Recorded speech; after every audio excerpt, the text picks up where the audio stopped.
Right, we are live. Hey guys, how's it going? Welcome back to the Kiwi Lads channel. We are back for the first test match between the Wallabies and the British and Irish Lions. We are about 25 minutes away from the start of this matchup that there is so much to dissect for these two teams. This will be Australia's second test match of the year. The Lions, they are up to their seventh match and they have been getting some pretty impressive results. Looking through at what they have done so far, they were able to have a very close game up against the Argentines, where they did come up just short, although some would argue that wasn't quite the same Lions team as we are seeing for this tour of Australia, beating the Force 54 points to 7, 52 points to 12 win over the Reds, beating the Waratahs in a much tighter game, 21 points to 10, 36 points to 24 win over the Brumbies, so 4 wins from 4 up against Aussie Super Rugby sides and building a stack of momentum with their last matchup up against AUNZ Invitational, winning at 48 points to 0. Now, of course, those 48 points would have been great, but it's the fact that they kept them scoreless that will give this Lions side quite a bit of confidence here. This is the starting lineup, though, for the Australians. James Slipper in the number 1 jersey, Matt Faisler at 2, and Alan Alatoa starting in as the number 3, so a lot of experience across the props for the Wallabies in this matchup. Nick Frost alongside Jeremy Williams in the locking duo. Nick champion to Chris Pigney will get the start at number 6 for his Australian debut. Fraser McRide at number 7 and Harry Wilson there as the number 8. Those two men are brilliant when it comes to those breakdowns. Also, champion to Chris Pigney had a breakout season in Super Rugby Pacific. We do see Jake Gordon get the starting 9 jersey with Tom Liner at the 10. They are just showing him and his dad alongside each other. Big opportunity for him in that number 10 jersey. Lena Cattell and Joseph Suali'i will make up the midfield for both of their first British and Irish Lions tours. Harry Potter at number 11 with Max Jorgensen out on the right at 14 and Tom Wright slotting in at number 15 to close out this Australian starting lineup. For the British and Irish Lions, we see quite a reshuffle, I guess you could say, from the last matchup, and quite a few different nations represented in this contest. Alice Genge at number 1 with Dan Sheehan slotting in as the 2 with Tyke Furlong there as the number 3. We did see the injury, unfortunately, to Luke Cowan-Dickie in the last contest, so it did mean that they needed to bring in an extra hooker. I believe that they did go with a fellow Englishman. I think he would almost be with the squad now after leaving from Argentina. Tyke Furlong slotting in at 3. So 2 nations represented there with Dan Sheehan and Furlong both in the Irish jumper. Normally, Maro Itoje, I'm just listening to them doing the hype package as well. I feel like I'm multitasking big time. Maro Itoje has the number 4 with Joe McCarthy slotting in at number 5. Tyke Byrne, Tom Curry and Jack Conan. So across the 4-pack, it is just England and Ireland that is represented. But in the back line, that's where we start to see a bit more Scottish flair starting in that 10 jersey. Finn Russell, the starting fly half with Jameson Gibson-Park slotting in as number 9. That is a dynamic duo that will certainly be able to bring an impact. Sione Tuipulotu and Hugh Jones in the midfield. 2 Scots ready to make an impact. And James Lowe, Tommy Freeman and Hugo Keenan there as the number 15. So no Welshmen represented in this British and Irish Lions side. Even off the bench, they have got Ollie Chisholm and Ben Earl. So of course no Jack Morgan in that loose forward situation there. Alex Mitchell, Marcus Smith, also Bundy Aki as the number 23. For the Australians, they have got Angus Bell and Tom Robertson, 2 men who love a scrummage for the later stages of this matchup. Tom Hooper at 19, who did get the chance up against the Fijians with Carlo Tizzano. Anyone who doesn't know about that man certainly will, hopefully, by the end of this contest. He is a breakdown machine and also has got himself quite a few tries. In fact, the most out of any player in Super Rugby Pacific. Donaldson, Callaway, and also McDermott, they will be the back replacements here for the Australians. We have got there, just listen to young Liner talk about what this means to him. Goosebumps, says Jimbo. And then Anton Leonard-Brown got way too many minutes today. Played so bad, Geordie came on, played very good, says Highlanders fan. Yeah, they've got a lot of decision to make, New Zealand, in terms of who goes where for those upcoming Rugby Championship matches. I do think that Geordie Barrett, in the end, though, proved to be extremely handy in that number 23 jersey. What did you make of Ruben Love? Had some good moments, had a couple shaky ones, but overall I'd say he was solid enough to deserve another spot in the Rugby Championship. And come on the Lions from John in France, says John there. And yeah, hopefully it's going to be a competitive game. Do, of course, let me know your score predictions for this matchup. I think that the Lions should be able to take this first one. Australia have the team to win today. Lions will have to be at their best says Jimbo. Yeah, and I think it's the unpredictability of this Australian side that might actually really benefit them here. Someone like a champion to Chris Pigney slotting in as the number 6. In terms of their midfield combo, Suali'i, of course, getting some opportunities throughout last season. We did see him injured throughout the Waratahs season of Super Rugby Pacific, but up until then, he had been one of the standout options for them in that regard. And hi, Hamish says, Daniel, welcome in. Hope you are doing extremely well, but looking through, like I said, at not just what the British and Irish Lions have done at this point in time. We will also look through at Australia. They had one game that was up against the Fijians, taking place in Newcastle, 21 points to 18.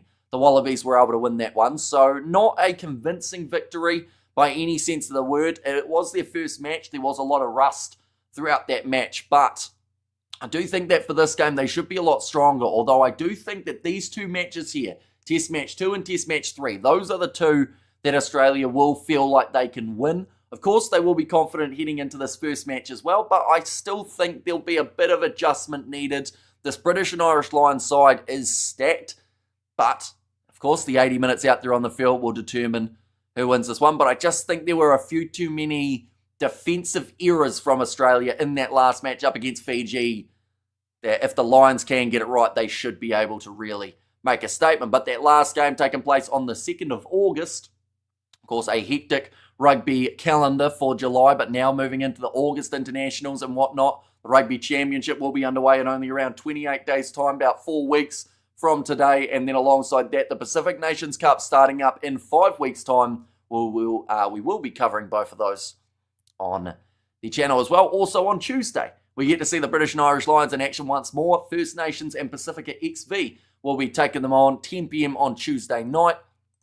Be intriguing to see how they go too. Australia will decide who to support. Australia's Southern Hemisphere, but the Lions have lots of Southern Hemisphere, including South Africans. So here's Dylan, massive for liner on his home track. Let's go Wallabies, give him some. Yeah, it's a sold-out Suncorp for this matchup. Aussie will have their missing players next week. Lions win today does not mean they'll win again. 1-1 with a third test bloodbath. Says Jimbo there. And how are you doing today? Says Yako, doing extremely well. Hope you are doing well too. And I too think that Hamish man for man. If it wasn't for Schmidt, I wouldn't care about the green and gold too. My mate messaged me and goes, I hope Australia beats Lions. Says, I missed all in. And Chisholm should have started, says Lyle. So who would you have started him instead of? Would it have been instead of McCarthy? Or instead of perhaps Tyke Byrne in that number 6 jersey? Ollie Chisholm actually not doing too bad at 6 in his last showing. But I think that Byrne's just the kind of Terminator. He's almost turning into, well, I think he's already in his own right, apart from it. But he's turning into that Peter O'Mahony. How no matter what, you just see him in a lineup and he just plays minute after minute, week after week. You see Michael Hooper there up in the commentary box. One of those players who would have absolutely loved, had he had a couple more years on that career, being able to play up against this British and Irish Lions side. He wanted that last World Cup. Eddie Jones didn't allow it to happen. I still feel a 3-0 for the Lions. Says Highlanders fan, I think Lions have a weak defence, or a defensive weakness at 13. No Ringrose in defence as a chink in the armour. Says Jimbo, so you're saying Hugh Jones not quite living up to the expectation of defence. Big game last week though, wasn't it? But once again, I think they have defensive errors. Like you said, that will be one of the keys for these two sides. It is who can make the less mistakes while they're still trying to find their feet, because this is a big moment. It's the first match of a 3-test tour. If you have one up, as everyone knows, that puts you in the box seat to be able to close it out next week. But if you lose the first one, you're forever playing catch up. And 1-12 for the Lions, says Mr. All In. Do you think under 20s New Zealand will get the job done? It's going to be a really hard game, that one, because South Africa are here to play in that final. We will be covering it on the channel too, so be sure to stick around for that. Alongside that, we have also got South Africa versus the Georgians. That will be happening at 2 a.m. New Zealand time, so in around 4 hours, 15 minutes. Who was best 13 attacking? Ringrose defending, says Jimbo. So yeah, it's just about finding that balance, isn't it? I do think with Russell as the 10, they will look to be quite attacking across that back line. Suali'i as well as Len Ikitau in the midfield both love to score tries and set them up. Suali'i, deceptive power for the youngster. The series will tell us how Australia will do in the Rugby Championship. It will tell us a little bit. I do think that there will still be a lot of learnings for Australia after this test match. They are just showing Joseph Suali'i there, 21 years of age, 5 tests, 4 starts He had 49 games in the NRL, and I also don't believe it is his last. He'll be back. They always come back, says Big Rig. And also Schmitz touched on the disrespect from certain Lions players, adding fuel to the series, says Gus. I think that, unfortunately, both sides, I'll be honest, both sides have talked their fair amount of trash. From a neutral perspective, looking at what's been going around the media, Joe Schmidt, he has made many statements about this British and Irish Lions team, saying about the New Zealand and Australia combo in the midfield of Tui Pelotu alongside Bundy Aki. And Hamish, you got Lions by a shutout? No, I didn't say that. We have got there, that comes with insane. Oh, that comeback was insane of the All Blacks, says Charles. They had to dig deep in that matchup. And also we have got there, how far have Wallabies fallen from grace? Should be easy one for the British and Irish Lions. I do think that this game, I don't want to jinx anything, but I do think that this game is one that the Lions, if they play well, and they do play like they have in a couple of the other games, and Australia still show those slight signs of rust, the Lions should win by about 9 points, I would say. But there is also the other side of things, which could be Australia come out firing and with these new combos have a very strong showing and perhaps do put them under pressure. We have got there the first Europe country to discover Aussies and Kiwis with Netherlands 13 plus. I don't think so. I feel like everything that you're asking, Mr. Allin, isn't quite what I've been saying, but I do think that it will still be relatively close between these two sides. Time to stop talking and play rugby. Lions by 20, says Gareth there. And to be fair, I think the Lions get the job done today. I might miss the match as I'm doing Nixer, so I'm listening here, says Jason. Or it might be a mixer, is it, rather than a Nixer. And one of the major sponsors from the Chiefs teams had one of their utes toe from a pack and save. Oops, says Novmum. And 9 points, says Mr. Allin. That is what I'm going with, yes. 32-23, the end score prediction. We'll see whether or not we do get it right. But do let me know, ladies and gents, of course, what your score predictions are for this matchup. I thought the Vikings found New Zealand, says Sakabola. And also big up from Dublin, says Jason. And 39 points to the Lions, 17 to the Australians. Yeah, I'm hoping it's going to be close. We looked through at what Australia did last year, though, in terms of their overall season, and they did have a bit of an up and down type of year, it is fair to say. They had their July internationals where they were able to beat Wales, as everyone else unfortunately did, throughout that period of time. 25 points to the 16 in their first match, 36 points to 28 in the second. They then were able to beat Georgia, 40 points to 29. That was a rematch of a Rugby World Cup fixture.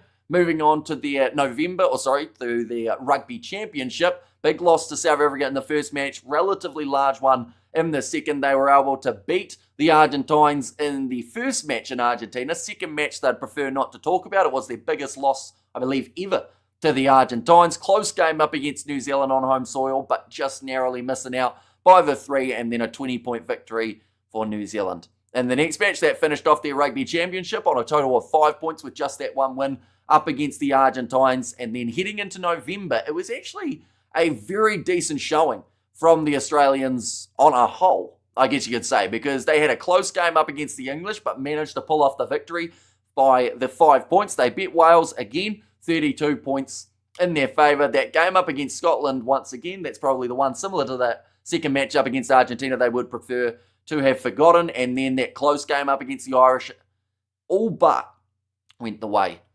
of the Wallabies. Like I said, though, for the British and Irish Lions, they have had just the one defeat. That was the one that took place before actually making their way to Australia. But since getting onto Aussie soil, they have been undefeated. And that is the way that they would like to stay throughout this whole series. We have got a lot of messages in the chat, so I do appreciate you all very much for being here. If you are new, be sure to hit that subscribe button, as we have got plenty more live streams coming up in the near future. Aussie 31 to the Lions 26, says Dylan. And also we have got there are some epic contests between the Wallabies and the Lions. Remember the 89 series, says Gus. And what happened to that burger tournament? Well done to 20 champs. It is still taking place. New Zealand versus South Africa is going to be happening in about maybe 8 hours' time. We are covering it on the channel, so be sure to check that out. Thanks for the broadcast, Hamish. Always appreciate it. No worries at all, Robin. It's great to have you here. We have got Zakor is going for the Wallabies. 42 points to the Lions, 20 to the Australians from targeted. And we have got there, it's a Nixer job off the books. Okay, I get you. See, I thought it might have been a mixer, which is like, isn't that like an outing type thing. But yeah, hopefully the job does go well. You do an excellent job with the commentary. Are you a fan of both of the All Blacks and France? Cheers, says John. And also, Vikings found America. There we go. We're getting a history lesson. Any recent fishing? No fishing whatsoever, unfortunately. Any Wales supporters here? Well, sadly, no Wales players in the lineup, which is, I think, a massive shame. But then at the same time, it's understandable with the fact that it's only Jack Conan in the team. Dalton Papali'i certainly brings some physicality off the bench. Maybe we should have him coming off the bench. Finau and Dalton on paper just sound like one hell of a physical combination. Says Tanner too. It might be something that they do look at. I do think Papali'i's probably in the running for that rugby championship. 26 points to 16 in favour of the Lions. Says Jamie. I haven't seen a huge amount of people going for the Australians in this contest so far, I will mention. We have there Jack Morgan. Says Jamie in there. Who did I say? Although maybe the spelling is what Jamie was correcting. Australia had Ireland on the ropes for the last 10. Kicked to the corner 3 times and didn't convert. Only lost by a penalty. Will Finn Russell have inspiration disaster moment? I don't think so. I think he's shown throughout this British and Irish Lions tour that he's pretty well in control in that number 10 jersey. Even with the reshuffle of the backline, he's made some brilliant decisions, definitely in his first outing on Australian soil. But we have now got the welcome to country that is just about to take place, then the national anthems, and then we are underway for this first test match between the sides. I am thoroughly excited for the match. I do think it is going to be a back and forth type of game early on. A lot of physicality will be shown. But it's just that big decision, isn't it? Of how aggressive do both of these sides go. You want to show off a few of your tricks, but you don't want to give away everything throughout the early match. And good morning all from Edinburgh, says Johnny, and can Australia, or because Australia are kangaroo poo. Says scoreline update. And Hamish, are you thinking of doing another sport apart from rugby for your upcoming live? Says Charles. Well, our next one is going to be another rugby match. So not at this current point in time, we'll say. Plus, you know, with the amount of games that we've got on weekends anyway, we're already doing about 6 or 7 streams a week. So adding another sport in there might be just a bit too much. Aussie lineup, says Dalmain. We will look through at both of these sides, ladies and gentlemen. First of all, for the Australians in their starting lineup, a lot of changes compared to what we saw for the Wallabies just last year. James Slipper stays the same, though, in that number 1 jersey. Matt Faisler at 2, and Alan Alatoa slots in as the number 3. Nick Frost alongside Jeremy Williams in the locking duo. No Will Skelton for this contest. No Arnold brothers. A few of the more familiar names that we've seen. For the Australians, champion Chris Pigney gets his opportunity on debut as the number 6. Fraser McRoy at 7, and Harry Wilson slots in as the number 8. Jake Gordon alongside Tom Liner in that 19 combo. Liner talking about how much it means to be in this Australian side, taking on the Lions. Just hope he's able to perform that number 10 jersey. We did also see that injury of Noel Alessio in the warm-up game for Australia up against Fiji, which did bring in James O'Connor, but he will not be playing in this match, but perhaps we will see him at some point throughout the series. Lena Cattell and Joseph Suali'i will make up the midfield. Harry Potter out on the wing, Max Jorgensen out on the other, and Tom Wright at number 15. For the British and Irish Lions, there is a Irish and English forward pack for this contest. Alice Genge, Dan Sheehan, and Tyke Furlong make up the front row. Maro Itoje alongside Joe McCarthy in the locking duo with Tyke Byrne, Tom Curry, and Jack Conan as the number 8. James Gibson Park and Finn Russell, a combination that has been used before by the Lions on this tour and could be competitive once again here. Sione Tuipulotu and Hugh Jones, they will make up the midfield. The 2 Scotsmen for the centre of the park, and then James Lowe, Tommy Freeman, and Hugo Keenan as the number 15. So that is the starting lineup here for the Australians as well as the British and Irish Lions.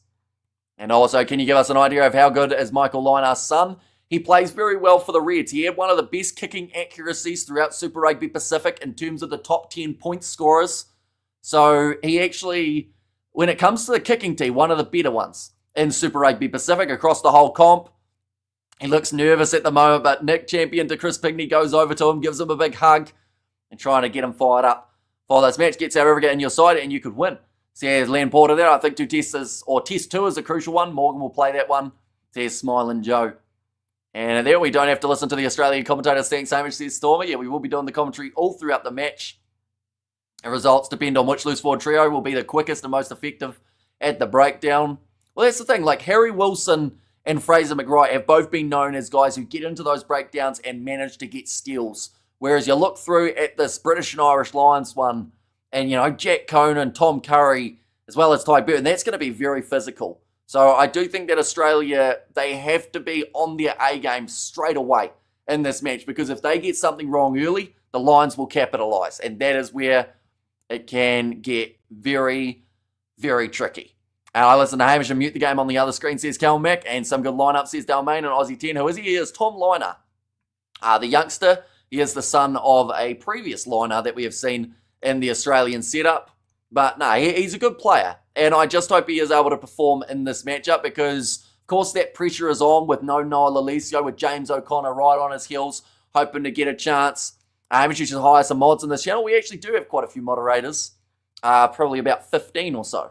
And they compared 7 stats, and Curry eats McWright, says Jimbo. But Tom Curry, unfortunately, at times can also eat bad decisions, because we saw that in his last couple of matches. The amount of times he's tried to offload the ball and just given it away, which I know is a stat that they wouldn't have shown in the comparison. But the last 2 or 3 games, Tom Curry has looked bang average on attack, which I think is something that people haven't really been talking about. He's been throwing that ball, hoping for miracles, and most of the time all it's done is given the opposition an attacking opportunity. You're making a horse racer, you make a horse racing commentator, says Brian there.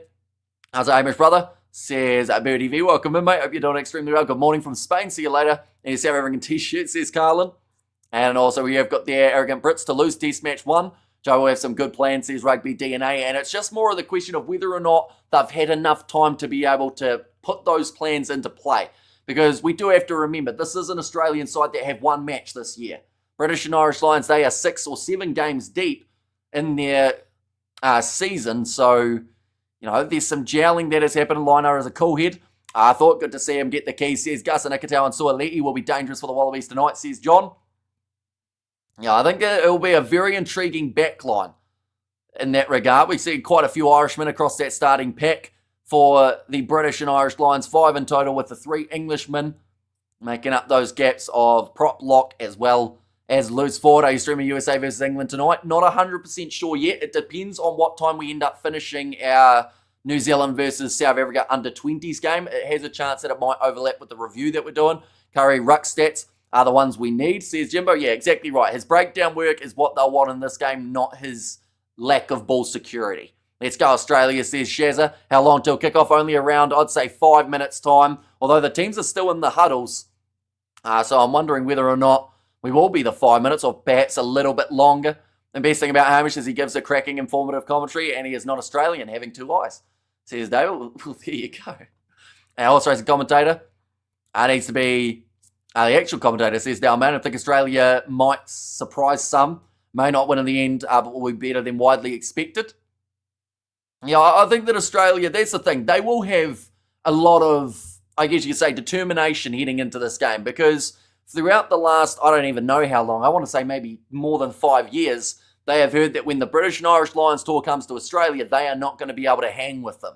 So that is motivating for these young players. A lot of new men in that side. Joe Schmidt, before he gives up the coaching of the Wallabies, he wants to go out and make a bit of a statement showing that there is depth across this young Aussie team. And it's just more of that question of whether or not they can gel and they can get it right. But the crowd are starting to get loud in the stands. His dad was a famous Aussie traveller, ocean liner, says Calmac. I'm not too sure whether or not that's the truth. And Harry Potter going to weave some magic, and let's hope for Aussie rugby's sake that the game's is close. I'm English and I hope the Lions win, but any proud nation needs heroes, says Jack there as well. But they are just showing the benches of these two sides, so we will once again do the same, ladies and gents, for this contest. We do see both sides going with the 5-3 split. For the Australians, Billy Pollard, Angus Bell and Tom Robertson there as the number 18. Tom Hooper alongside Carlo Tazzano as the 19 and 20, with Tate McDermott, Ben Donaldson and Andrew Callaway as the number 23. For the British and Irish Lions, it is Ronan Kelleher, Andrew Porter and Will Stewart in that number 18 jersey. Ollie Chisholm alongside Ben Earl at 20, so a couple Englishmen to make their way off the bench, and then Mitchell, Smith and Arkey as the last man to make his way on the field. You can see the nerves of Tom Liner here. Tate McDermott's looking cool, calm, collected behind him, but Liner, he looks like he's just seen a ghost as the two sides make their way out onto the field for the first time in this British and Irish Lions test match. We will see the Lions take on the Wallabies. The crowd are loud, and they will be absolutely loving this contest. A sold-out Suncorp Stadium for this matchup. Two sides have made their way on, though, and we are ready for some excitement. Liner is a huge call tonight. He's got a massive amount of weight on his shoulders. He has a nation getting behind him and hoping that he can step up in the best way possible. But the question is, will this pressure make a diamond in that number 10 jersey for the Australians, or will it be another player that does step aside? And Liner says Mr. Orland and Shane Pollock and Morgan not playing at all, says ANFG, although I do think there will be opportunities for Pollock as well as Morgan later on in this series. Callaway is going to be awesome off the bench, says Dallin Main and Ben Donaldson is good cover. He absolutely is. He's played brilliantly throughout Super Rugby Pacific. Prediction, Hamish, I went 32-23 in favour of the Lions. His dad won the 1991 World Cup. Can he step up to his dad's legacy? And British and Irish Lions to win 36-29, and great to see a sold-out stadium for a rugby union game. Says Sakabula. Yeah, I saw the prices, about $600 for a seat relatively close to the stands, but we've got the Australian National Anthem, which is about to play, ladies and gents. I think if we don't have to watch another haka, says at BMC. And also we've got there, great to see on, I read that sold out one, the Australian National Anthem being sung, and then we will be underway. Do let me know who you think will score the first try. Patrick has already jumped the gun. He said Dan Sheehan to get over that line first. It is a big possibility. They do love a rolling maul, the Lions, just like we did see from the Irish as well. What is the Lions anthem? They don't actually really have one. I know that they've got a team song, but I don't think they're going to be singing that for this matchup. Lions together standing tall, says Mark. And also love watching the haka, says Novmum there too. And Advance Australia says Gus, and Lions to win by 30 plus, says Yolan there as his prediction. And big call, no try tonight. Oh, you're going no tries whatsoever in this matchup. We are seeing Nick Champion to Chris Pigney in that number 6 jersey, getting a massive chance to start this game. But shouting the national anthem as Harry Wilson taps James Slipper on the shoulder, says, right, we're ready to go. Because this is going to be a battle out there on the field in front of the sold-out Suncorp. The question is, who is going to break first? And who will go one up in this 3-match series? Jones to score first, then concede to Suali'i, says Jimbo. The Lions anthem is any Eurovision song, says the Red 7. And also no try, has the match been abandoned, says Mr. Reindeer. I was hoping both sides are up to the task. It should be a great matchup. Both sides just about ready to go for the start of this British and Irish Lions tour for the Australians. Whereas for the Lions, they have had 6 matches that has prepared them for this very moment where they are out on the field facing the green and gold. And not, of course, the green and gold that they faced last week for the AUNZ kit. An Australian win will light up this series big time, says Cody. And what did I say about rolling out the Chiefs earlier? Hamish A, says Andre. 10-point win, though, pretty handy for the ABs. Far from their best, but it wasn't just the Chiefs players who were having mistakes made out there on the park. Finn Russell, debut in 2021 for the British and Irish Lions. He has had 1 test. Of course, he has played multiple matches since then, but not in the big matches where it is up against the country. I heard Welsh fans are wearing the Australian jersey today, says destroying dumb people. And test match rugby equals forward power, penalty, set pieces. I hope the referees don't play too much of a part, says Mike there too. But just the last huddle here for the Aussies. The focus on the face of Joseph Suali'i.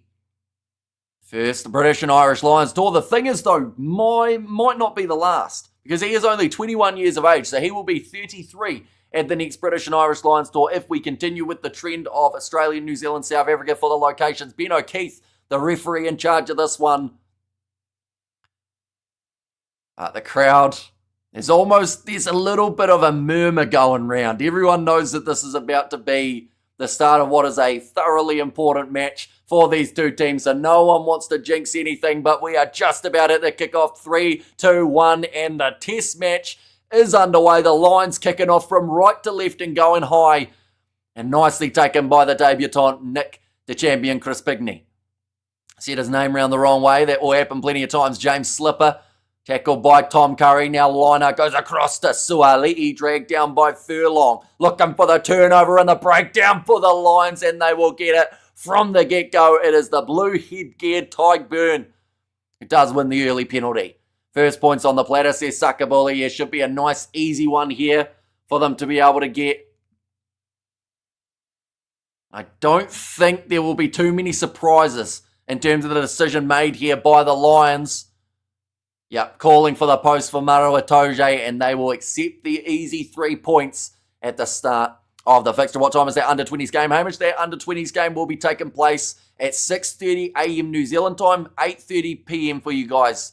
And at South Africa, we get the team sheet up, says Owen there, so we will go like this. There you go, that is the British and Irish Lions lineup for this matchup. No Welshmen across the side, but the midfield combo of Tui Pilotu and Hugh Jones are the only two men in the starting lineup from Scotland, and then the rest are all English and Irish players. Finn Russell at the moment sitting 66% accuracy throughout this British and Irish Lions tour, slots that one down the middle of the sticks, and now does make the score 3-0 for the Lions. For the Australians, quite a few young players getting the opportunity in this case. The backline is stacked with the bright prospects of the Australian rugby future. They find themselves 3-0 down now up against the British and Irish Lions. Finn Russell is Scottish, that is true, sorry, yeah. Now, getting ready to kick this one off. Nicely taken inside of the 22 by Jack Conan. A good kick, Russell, says Sakabula, and Finn Russell can hear his phone ring in a changing room, says Hangaret. And as their win doesn't look like a huge amount, it actually looks like a really great evening for this first match. Being told to use it, Gibson Park will roll this one back through Furlong, through Itoje. And now a little bit of hesitation there, but gets it downfield. Won't find touch with it. Nicely taken by Suali'i. Goes on the short side. In fact, this time it's Tom Wright, tackled by Sheehan. Ball's available. Jake Gordon across to Alan Alatoa. Did see his brother Michael playing for Samoa just yesterday up against the Scottish. Short ball from Fraser McWright goes to Wilson. Nice link-up play there from the Australians. Gordon finds Liner, now looping around. But Lena Cattell takes the contact. 40 metres out from the line. Gordon back across to Nick Frost. Teammates linking up there. And we have their film will score the first try. Says Stephen. Now no look pass. Tom Liner goes through. Passes off to Suali'i, who has dropped the ball backwards. Picked up by Matty Faisler. And still on the side of the Wallabies. Jeremy Williams, big shot on him by Joe McCarthy. Byrne wanted another steal in the breakdown. Right, not gone from red, so advantage will be in play for the Australians. Now rolling this one back, Jake Gordon to put this ball up high. Chasing after it will be Fraser McWright. Not really known for his aerial ability, but Max Jorgensen gets a touch, but it goes to the Lions. Finn Russell kicking down the field. Liner having to retreat, but he gets back there. Well, now kick it downfield. Wallabies looking smooth. They're actually looking on the same page, which was the complete opposite of what we saw in that game up against the Fijians. So obviously just 1 or 2 weeks together has proven to be extremely beneficial for this Australian team. Gibson Park goes across to Ellis Genge, now trying to bump off Fezler. Now Gibson Park again will roll it back. Told to use by Ben O'Keefe, though normally you get 5 seconds from there. Must have been close to the full amount. Kicked high. Chasing after this, it's James Lowe. Slaps it back onto the side of the Lions, but Champion to Crispigny gets it out. Gives it to Gordon, who boots it downfield. Territory game at the moment being played. Finn Russell looking crossfield. Wants the 50-22. Saw a lot of open space. Retreating there. Oh, bit of a handling error from Harry Potter. Goes into touch. And the Lions get the first big territory gain of this matchup. They wanted to go quickly. It looks like they will go back, though, as it was touched by Potter. And Calm Russell dominates. And come on the line, says Patrick in there as well. But a very fast first passage of play. Probably about 3 minutes back-to-back where no one was willing to give that ball up. Yeah, tried to take it quickly. Tom, yeah, no, that's pretty late from Tom Wright. Nice dive from Jameson Gibson Park as well to try and milk the penalty. But already by then, they decided it was going to be the line out. And we have got there, you know, you love kitties. What does that mean, Danielle? Like cats? And now going to be thrown in. Nicely taken by Sheehan. Now Tyke Byrne claims it at the front of the line out. And the crowd trying to get them mauling. Sitting still at the moment though. Ben O'Keefe telling them to use it. Sheehan will leave it alone for Gibson Park. Tuipulotu. Russell goes across now to Hugh Jones. In fact, this time Tommy Freeman. Where is Hugh Jones?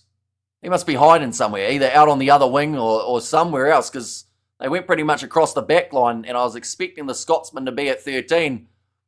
And instead it was Freeman. Looks like trying to get the turnover there for Fraser McRoy, and he wins the penalties for the Wallabies. Not 100% what happened there. It looked like he went through the gate and then curled around or turned to the side.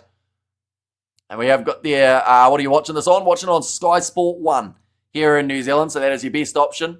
Wandering away, says Danielle. And I can't seem to find it, says Tate. So yeah, Sky Sport 1 for us here in New Zealand. Stan Sport if you are in Australia. And also Never a Pen, says Jimbo. And there as well, Tom Liner, he will be kicking this one towards the sideline now. 6 minutes into the contest, which has been fast-paced and physical already. We've seen some huge hits being put in, and it is only just the start. Right, so we'll see the replay here. So McWright went in for it.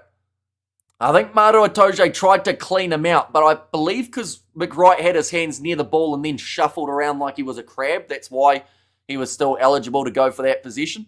Now McWright breaking off the back. That's a terrible pass there and a knock-on from Lenikatau, which gives the Lions a great attacking chance. About 35 metres out from the line. It will be the first scrum that we have seen of the day. Have you looked up any of the ride and slides at the theme parks in the Gold Coast? What would you like to go on? I will be honest, I haven't. When I was doing my research for this British and Irish Lions game, there were times where I went, I wonder what rides are at the Gold Coast, but I decided to keep looking at some more stats. But yeah, there's a few good ones. I remember when I was in my mid-teens, I went on the Wiggles one all by myself. Boy, did I look sad. Sky Sports main event for the UK. Says Dylan. And come on the line, says Brendan there. I think Suwali is the best athlete in the International Rugby League, but the biggest thing holding him back is playing for Australia. Says Tanner. But now Pat Waite's 900 kgs just about for the Lions compared to the 885 of the Australians. Free kick given. And now Tuipulotu. It's the ball up, Tyke Furlong, popping in behind to Russell. Beautiful offload to Dan Sheehan. Brilliant step, gets round Tom Liner, but dragged down by Gordon. 15 metres out from the line. Now Gen's just trying to wrestle his way through Jeremy Williams. 8 minutes into the contest, and again the Lions in a great attacking position. Tom Curry tackled by Fraser McWright. Offside penalty advantage. Going the way of the Lions. Skip pass from Gibson Park. James Lowe showing off the quick step and drops the ball back. It pops up to Genge, who uses some power 2 metres out from the line. Gibson Park looking both ways. Finds Furlong, who pops it back to Russell. Considered the cross kick, but passes out wide. And Tuipulotu will score the first try of the test matches. Joe Schmidt, he's had his fair share of things to say about Sione Tuipulotu throughout the build-up of this British and Irish Lions match, but he now strikes first for the Lions. Dan Sheehan, some beautiful stepping coming from the big man. A nice opening try, set sided and go the Lions as Harry Potter wearing contacts, says Andre. I know that you're referencing the movie and the books, but I actually don't know whether he normally needs glasses. So maybe he could actually be wearing them as well. A great pass from Finn Russell, firing it through. And also we have got there, Sanzo should do a team tour of the North and get in Scottish try, says Dundee. I tell you what, Scotland, it was last match, wasn't it, where they were absolutely dominating the tries being scored throughout the match. If I remember rightly, we saw 3 Dorhan van der Merwe tries in that contest. Yeah, Potter not quite able to catch up with Tuipulotu. Nice hands from the Lions, says Sakabula. And just composure once again coming from Finn Russell. No rushing from that number 10 jersey. Just saw that there was the advantage. Didn't stress. Found the perfect pass. And now the Lions leading 10-0. Now kick towards the touchline from Jameson Gibson Park. Doesn't get it out though. Tom Wright. Now, looking to step through, trying to bump through the tackle attempt to Jack Conan. Unsuccessful. And we have got there 6 Scots tries last time. And this could be a hammering, says Manny M. Although we are early on in the game, and just the match that took place about 3 hours ago between New Zealand and France. New Zealand were down by the 10 points to go on to win by 10, so anything can happen, but this is definitely not the start to the match that they would have liked. Oh, great running onto the ball from Hugo Keenan under the high ball, takes it, and it's on the side of the Lions yet again. Duan Whanamurve had all those tries handed to him. On a platter, though, he was the best and worst player on the day, if that makes sense. He's destroying dumb people, and let's say Finn is up to speed, says David. If Finn Russell's in form, he's a danger to any side he's facing. Kicked high from Gibson Park. James Lowe slapping it back onto the side of Sheehan and the Lions. Now, all fumble with the ball from Finn Russell, but it doesn't go forward as he was able to regather and kicked into touch. A little bit of territory. The Lions about 20 metres out from Aussie's line now looking for the steal. Thanks for your commentary, Dennis from Bermuda here in Calgary at 4:13 a.m. That is certainly commitment. So I do appreciate you being here very much. Anyone who is new, of course, be sure to hit that subscribe button. We're here for all 3 of the British and Irish Lions tour matches. We have covered the whole tour on the channel. It's going to be thrown in now, claimed by the Australians. Ball sits up for Harry Potter. Turn 22 metres out from the Aussie line. It is inside of the 22, so they will be able to put this ball out on the forward. Toje just trying to be a bit of a nuisance in the ruck. That's not the first time anyone has ever said that. Now goes downfield.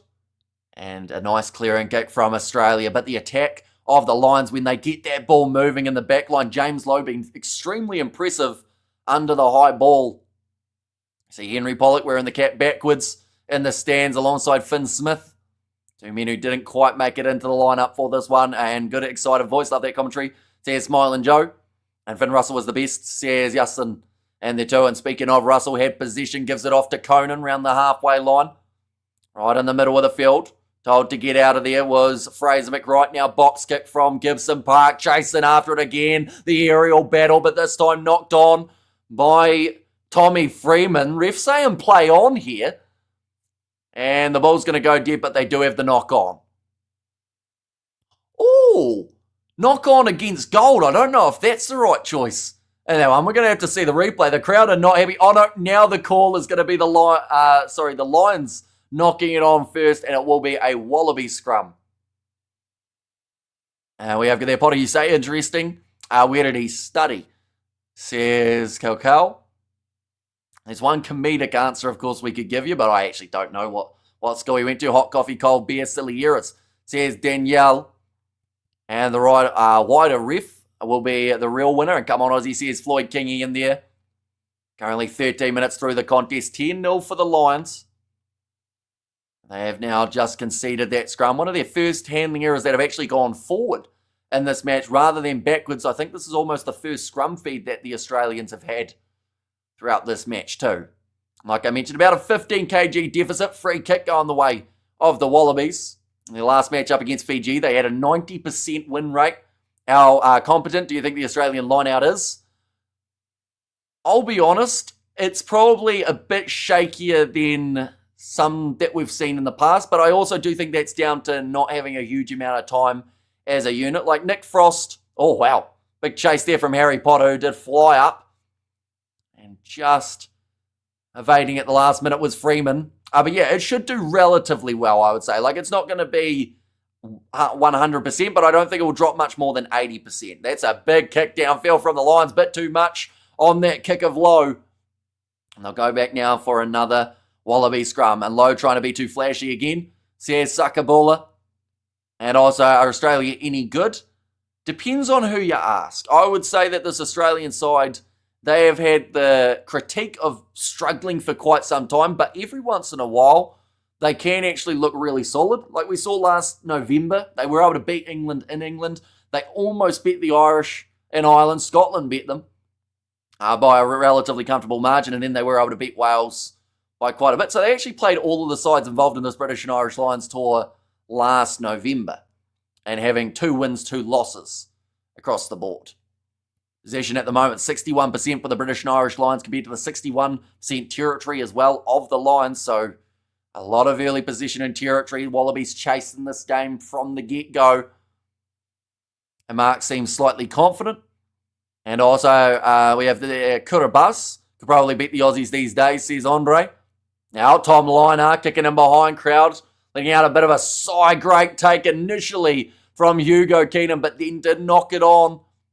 And that's now 3 knock-ons in quick succession from this Wallabies, 2 quick knock-ons from the Lions.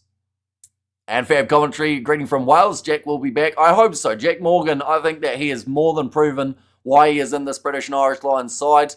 It's pretty tough for him being the one Welshman. Of course, there were 2.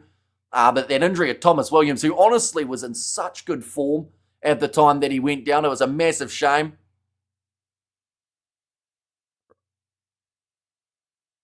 Right. The Wallabies, they've got a few guys warming up here, which is intriguing. Keenan, Hugo Keenan dropping that ball forward, playing in the number 15 jersey for this contest. Good pressure on Keenan, says Jimbo.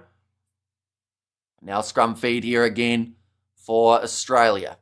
What countries are the Lions? England, Scotland, Wales. England, Ireland, Scotland, Wales. Is that right? Yep, that is correct. Now Jake Gordon. On off to the right-hand side. Lena Cattell runs it flat and hard. Straight at Gibson Park. Tom Curry told to release him. Going straight in through the side. Could have been a penalty every day of the week. The crowd not happy about it. Ben O'Keefe lets it slide. Now Jake Gordon goes back across to Harry Wilson. Counter ruck. Coming there and slammed down on the ground by Nick Champion to Chris Pigney. I think that kind of shied Joe McCarthy away, who might have been a bit winded from that challenge. Now 25 metres out from the line here for the Australians. Jeremy Williams hit hard by Byrne and Furlong. Liner, McWright, quick hands, lined up by Curry from a big distance back. McWright gets back up, tries to go again. Rush defence of the Lions working well. Curry offside there, but play on once more. Tip tackle almost happening. Luckily put down safely. Gordon back into the middle of the field. Nick Frost, great defence at the moment from the British and Irish Lions, not budging and not allowing the Australian momentum to start. 10 phases in here. Rush defence. Byrne again lines them up for what has been maybe about a 7th tackle in the first 17 minutes of this matchup. Alan Alatoa tackled by Curry. Seems to be the same 3 or 4 players making tackles at the moment for the Lions. Another tackle made by Boo, gets over the ball this time and all but turns it over. And I think he might have. Yes, he has. Brilliant turnover from the Lions number 6. Finn Russell able to clear the lines, looking for a 50-22, but it won't curve outwards. Instead, goes back into the middle of the field. Tom Liner kicking into touch and a big territory gain yet again for the British and Irish Lions. We have got the, Capitals, says Naz Williams. And also we have got the, thanks Dang, what a collection of countries to choose from. Not bad, says Kalkau. And come on, Wallabies. Yeah, the big shot coming in from Tom Curry, barely any tactical kicking from the Wallabies, says Cited. And it's almost stolen at line-out time for Nick Frost. I think that will come into the game a little bit more, but also you are playing straight into the Lions' hands if you do go into that kicking battle. I think Australia are most dangerous when they're trying to run that ball. James Lowe down the wing, big fend on Jorgensen. Beautiful inside ball to Hugh Jones. Last-ditch tackle, he gets back up, didn't place it again, and it's going to be the try to Hugh Jones. Now, I think that one will have to be checked because I want to say he was held in the tackle, stood back up, and then scored it rather than placing the ball and then doing it. They may just check that one to make sure that it is all right for Hugh Jones. And this might get ugly for Australia. And that's how you hand off Lowe. You massive fend from Lowe. And great last-ditch effort from Max Jorgensen to get back into it. But missing that initial tackle. Going to see the replay here. So Hugh Jones, he was held. Yeah. That's double movement, unfortunately, for Hugh Jones by the looks of it. Okay, they are going to check this one. Yeah, I think that's getting back up and going again for Hugh Jones. I think that will be ruled as double movement. And a good commentary, mate. Best watchmaking I've tried this morning. Says Dan, well, it is greatly appreciated you being here. We are, of course, going to be back for the whole of the British and Irish Lions tour. That might be double movement, says Sided. And it does sound like the TMO are checking this one. Right, they're checking. They say they've got a grounding. It's whether or not he's been tackled already, then got back up to place it. Like I mentioned, I believe he had to place the ball and then go again. No try, says Jimbo. And why Australia's so mid these days, says Morgan. I mean, they're a very young side when you look through at who they've got. So we're going to see it there. Jorgensen's still got him. So he gets back up, then places the ball. Who's the ref? It is Ben O'Keefe, but the TMO, I can't actually remember who they just put up on the screen, but it is a TMO decision. Okay, never releases the ball. He's got to release the ball and then go again. Yes, correct. Yep.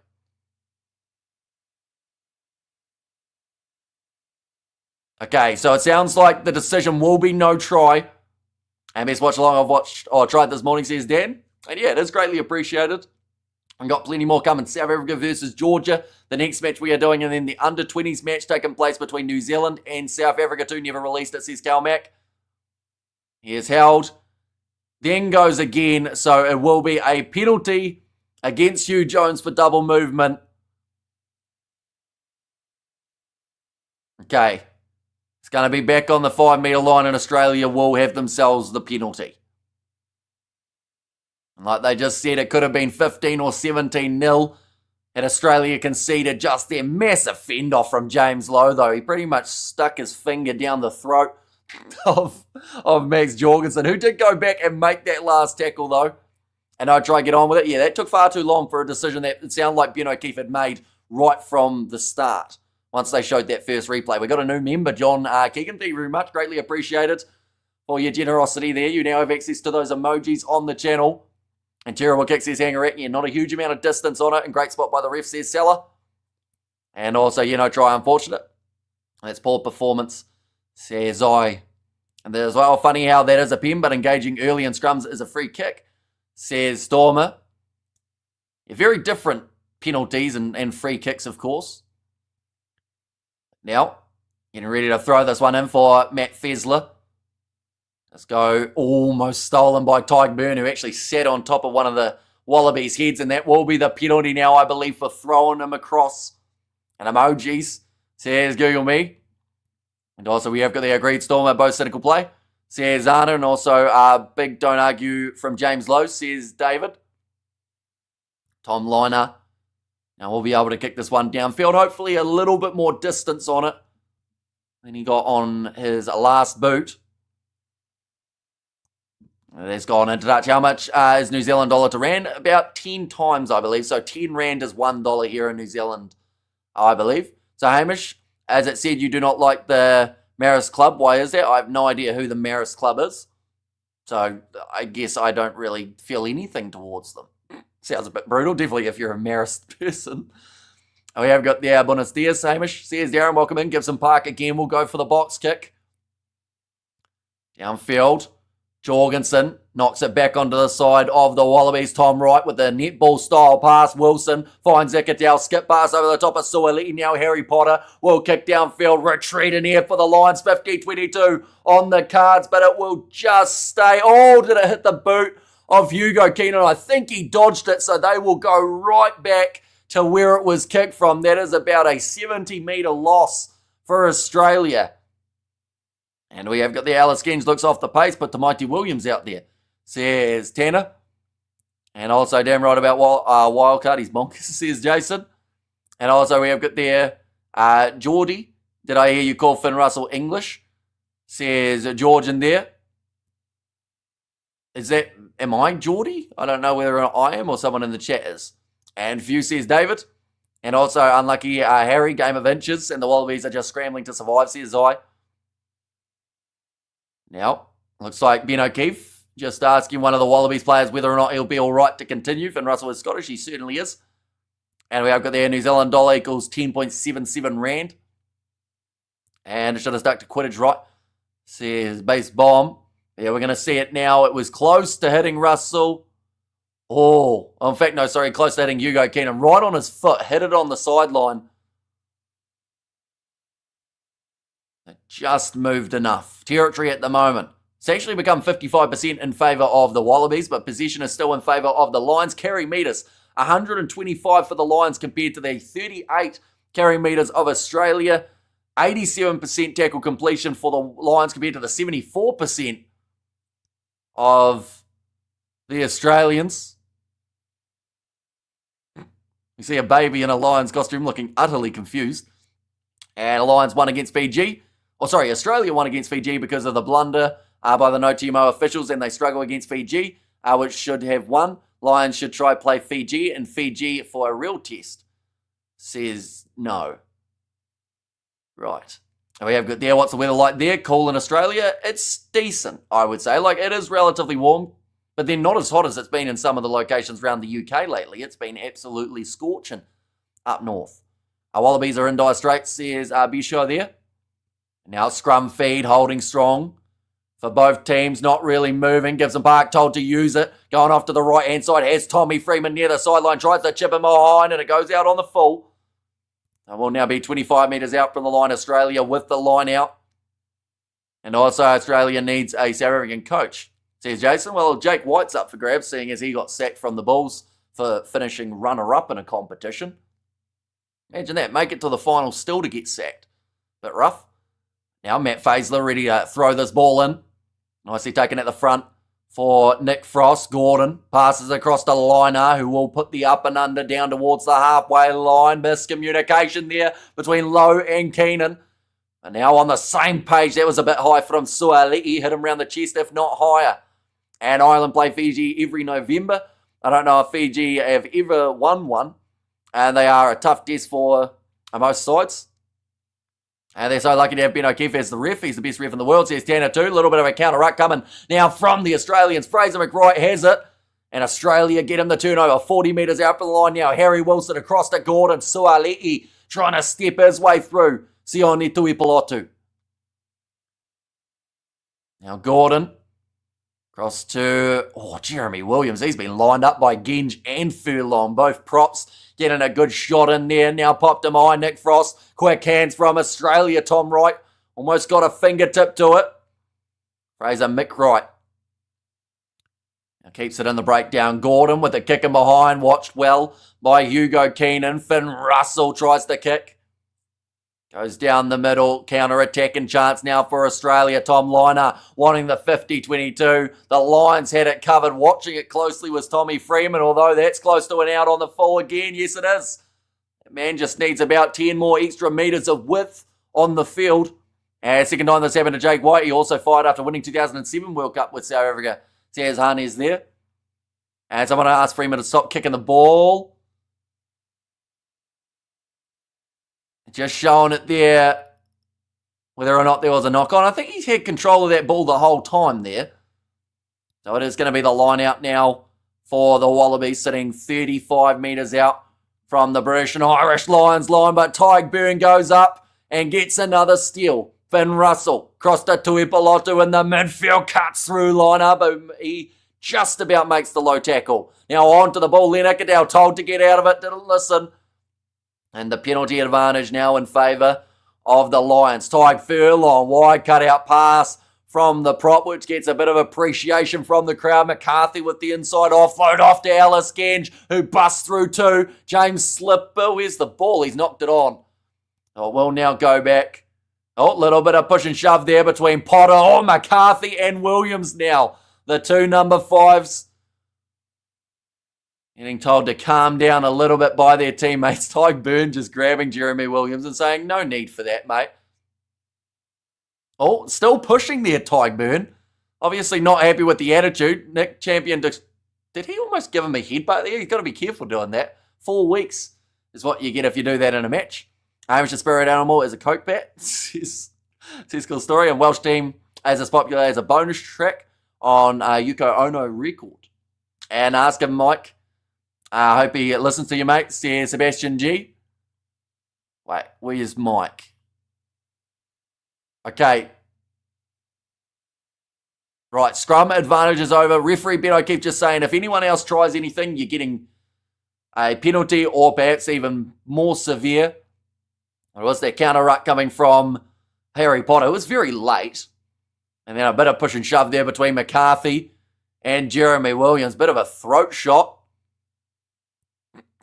He's just smiling there, Harry Potter. He's got his jersey grabbed by two different men. It seems like the tensions are flaring. Jasper was lucky to only get 4 weeks. A lot of Lions supporters says, no, mum, yeah. That's one of the best things about the British and Irish Lions tour. And that is why the tour 4 years ago in South Africa wasn't great. only because of the fact that the stands were empty. That was during a time where the pandemic meant no one was able to go to the games. And one of the best things about the British and Irish Lions tour is the fans in the stands. So, that was a series that had some brilliant games, but just didn't have that atmosphere of a British and Irish Lions tour. Ellis Genge, bit of a cut on the side of his head there, 26 and a half minutes through in this contest, 10-0 still for the Australians. Oh, okay, Alan Alatoa also bleeding. So I would say it might actually only be one of those two who have blood, and the other one's just been smearing on them. I get that ref a yellow shirt. Says Stephen Pope, and just replaced Wallabies' whole front row with Big Cody T, Taylor and Lomax. Or Big T, sorry. I was going to say, is Cody T like a new nickname? Big Cody T, something we haven't heard. But now line out. Jake Gordon, tackled hard by Joe McCarthy. About 35 metres out from the line now. Alan Alatoa with the pick and go. Maro Atoje almost on the ball. It's been a lot of scrappiness in the breakdowns throughout this contest so far. And we have got there, blood probably claret, says Mr. Reindeer. And why in Italy? I don't see the Lions match on Sky. That is a brilliant question. I'm not actually too sure who the main providers are for the test matches. Little kick attempted cross field from Tom Liner. Goes straight to the Lions, who now have the counter-attacking chance. James Lowe, though, kicks it downfield. Well handled by Liner and brilliantly read. Tries to step on the outside, but Lowe handles him. Turned into a ruck, so Tom Curry has to get out of it. Jeremy Williams tackled by Jamison Gibson Park. And we have got their battle with the Suncorp giddy up. And also I was wondering if the French could win the game, but not as classy as New Zealand. Says Ruth. Now kicked high, Hugo Keenan. Oh, he had it, but Jorgensen rips it away from him. Foot race, Russell can't finish him off, and that is the try for the Wallabies. It looked like Hugo Keenan had that every day of the week. But from there, it was ripped away by Jorgensen before he reached the ground. Had the breakaway, and Finn Russell just not quite quick enough to catch the young Aussie winger. That is Australia's first try of this tour. We have got there beautifully stolen, says Sided. Brilliantly done. We see him there, Max Jorgensen chasing after it. Both men went up for it. You could also argue that Jorgensen had that ball just as much as Hugo Keenan when they both came up, but Jorgensen finishing it off. That is well done from Jorgensen. Hugo Keenan frustrated with it. Seeing that breakaway. Let's go, says Lisa. Nice one, says Novmum. Jorgensen's first try in the game and gets a try. Or first win in the game. And gets a try, says Jimbo. Now, well done, the Wallabies, says Danielle. And come on, Australia, says Skywalker. Misses away to the side after I just praised his kicking all throughout Super Rugby, Tom Liner. So I think I might have jinxed him there. But the score, 10 points to 5 between these two teams.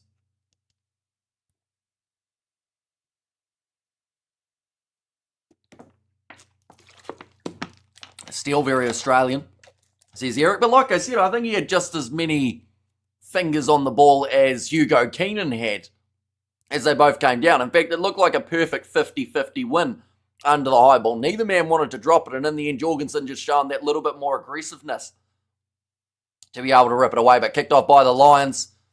Oh, nicely claimed by Harry Wilson. I think that the Lions, there might be a little bit of disappointment in regards to how many close chances they have had throughout this first half.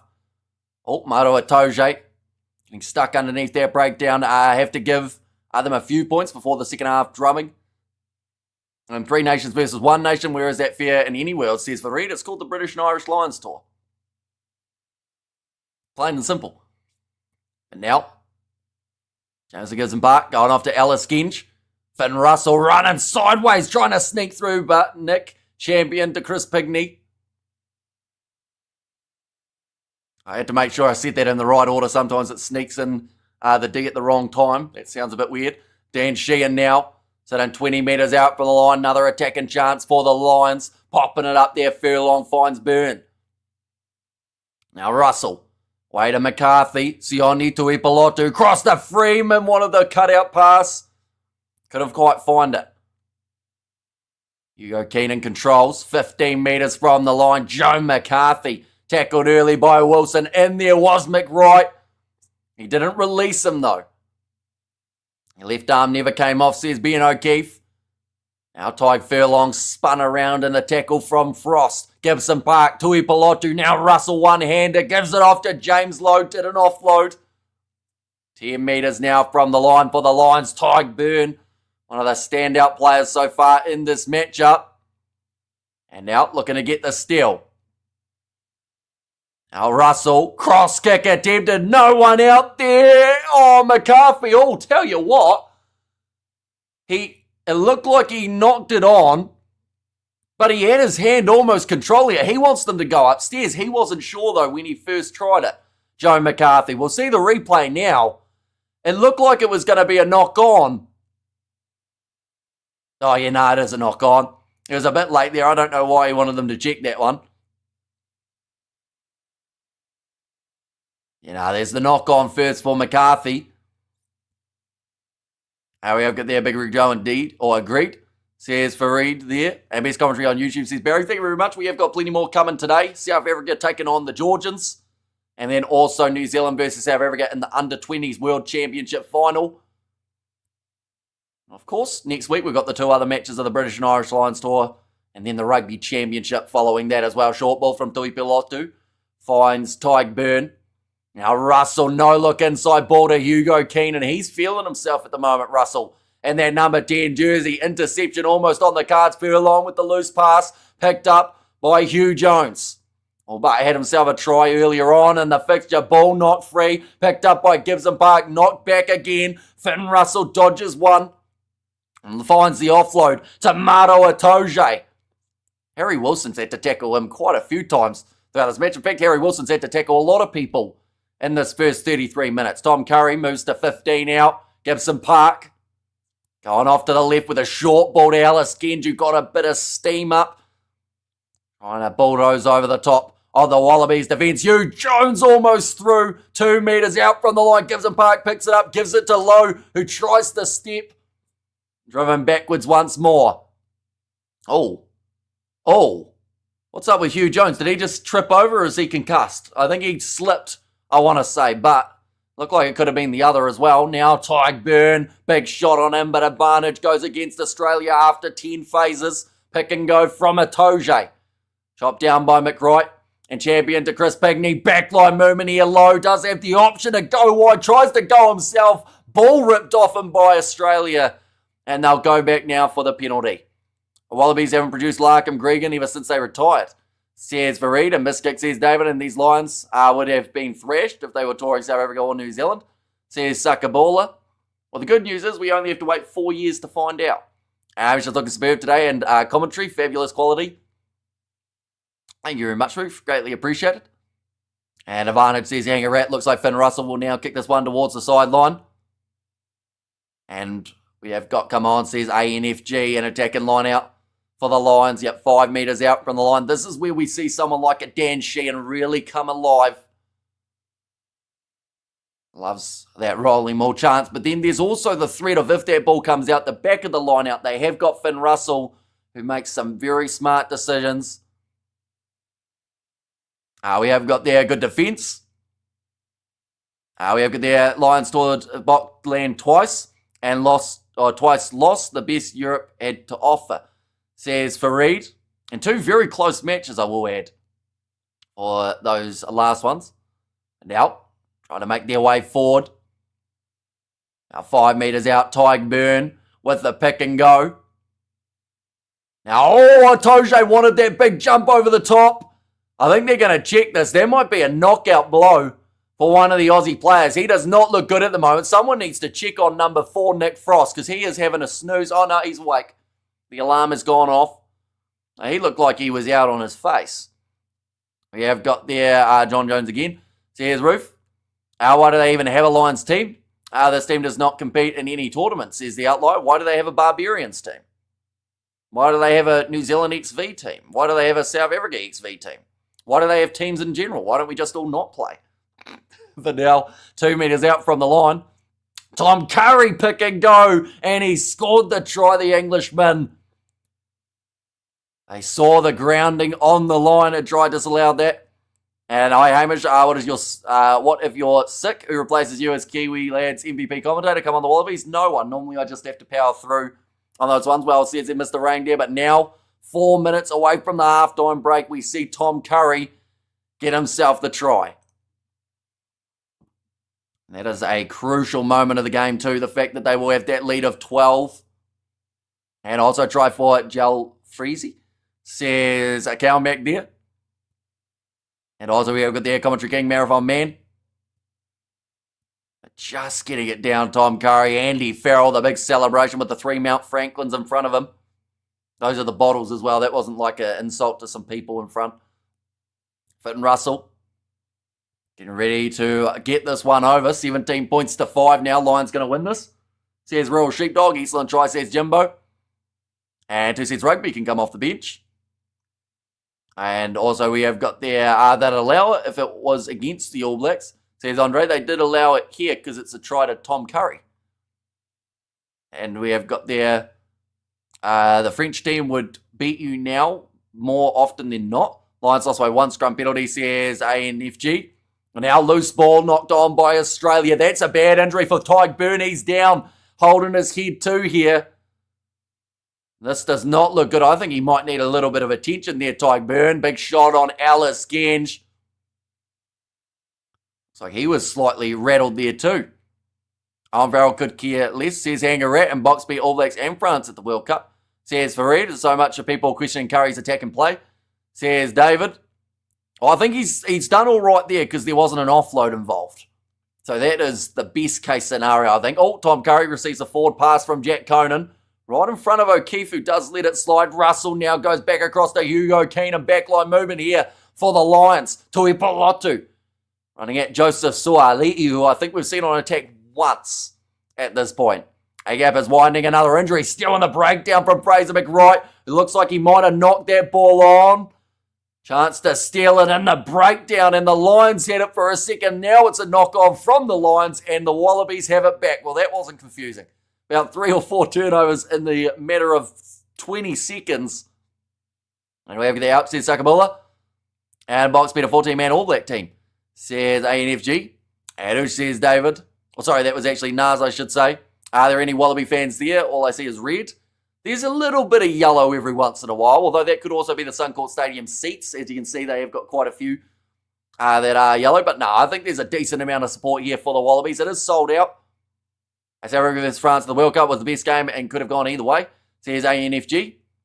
England playing today. They are playing up against the USA in about 11, or sorry, it might be a bit less than that, about 10 hours' time. That's when they'll be in action. And Lions too strong, says Xander, who's got the better scrum. I don't think we've seen anyone lose a scrum as of yet. We haven't actually seen an advantage either. It's just been a couple free kicks against both sides, like 1-1. Now the Lions with 45 seconds remaining in this first half. Tyke Byrne actually going to be continuing. He looked like he was out earlier on, but he's got back up. And he's just going to keep on going. Now just the 30 seconds left. Lions look like they are going to go for a box kick once again.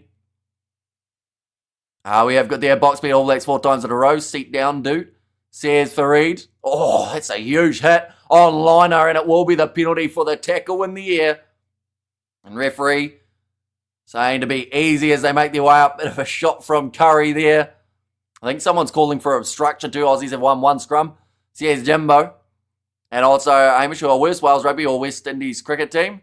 Says Darren. I mean, they've both had their tough times. Yeah, no, that's a cheap shot from Tom Curry. As Liner was going to land one Tom to another. He had an absolute free shot at the rib cage there, and he well and truly took it, Tom Curry.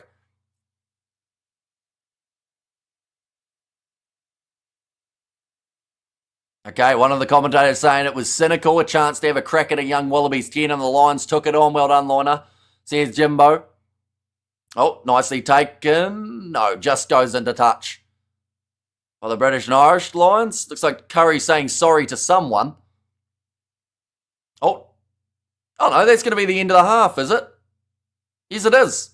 So the kick didn't find touch. Then from there, the British and Irish Lions must have caught it, kicked it out, and now we're at halftime, ladies and gentlemen. So 5 points to 17, the halftime score. I'm watching from East Golf Club, big boy, says Neil Smith. Welcome in, mate. Hope you're doing extremely well, and hopefully you are enjoying the first half. The Wallabies have had some decent moments. McWright's not even looking the right way. Wait, we might still have a line out. What's going on here? Wait, so he caught it out. The ball wasn't out, then he ran it out. So it's going to be halftime. How did that take like a minute for them to work out what had happened at the end? But 17 points to 5. The halftime score, ladies and gentlemen. But yeah, there's a lot of confusion at the moment for the Wallabies. Right, Fraser McWright now getting interviewed. Can I guess, as far as I know, Rassie seats rent-free and on Razor's head, says Fareed. I mean, Razor seem to have quite a bit of respect for Rassie Erasmus. He said that the tactics that were used were intriguing, and he said that even back in his day, at his old French side, they did use some of the similar tactics. But I do think that some people try and make things more deep than they need to be. You're a perfect example, Fareed. No offense, but I'm going to fire some shots at you. No matter what is said, you find a way to make it negative. And it's like, it doesn't really need to be that way. Just try and enjoy rugby for the rugby, rather than trying to always fight someone. And Giles, can't wait to get you in the nets again. I haven't had a decent net in about 4 months or so. Maybe even longer. But yeah, we'll have to give it a go. I can't guarantee I would have improved. I bowl medium pace now rather than spin. He sits on 2 seats because he is big. Says Dale, and wait till the Lions bomb squad came out after half time. And also we have got the bad curry can go through you like a Ferrari. Words to live by. And well, says gunner time, and so much sour grapes on here from Australian fans don't handle being beaten. Allow up the Lions. And also, when are you going on the 2 Cents Gets Distracted podcast? I'll have to fly up to Auckland at some point. But we need to try and organise it early enough so that I can get a flight for a little bit cheaper. Who knows, maybe I'll just continue on to Australia and have a net session while we're at it. And next Lions tour, New Zealand 2029. And also we have got the Australia backline is wrong. Too much player, not enough workers, says Kane.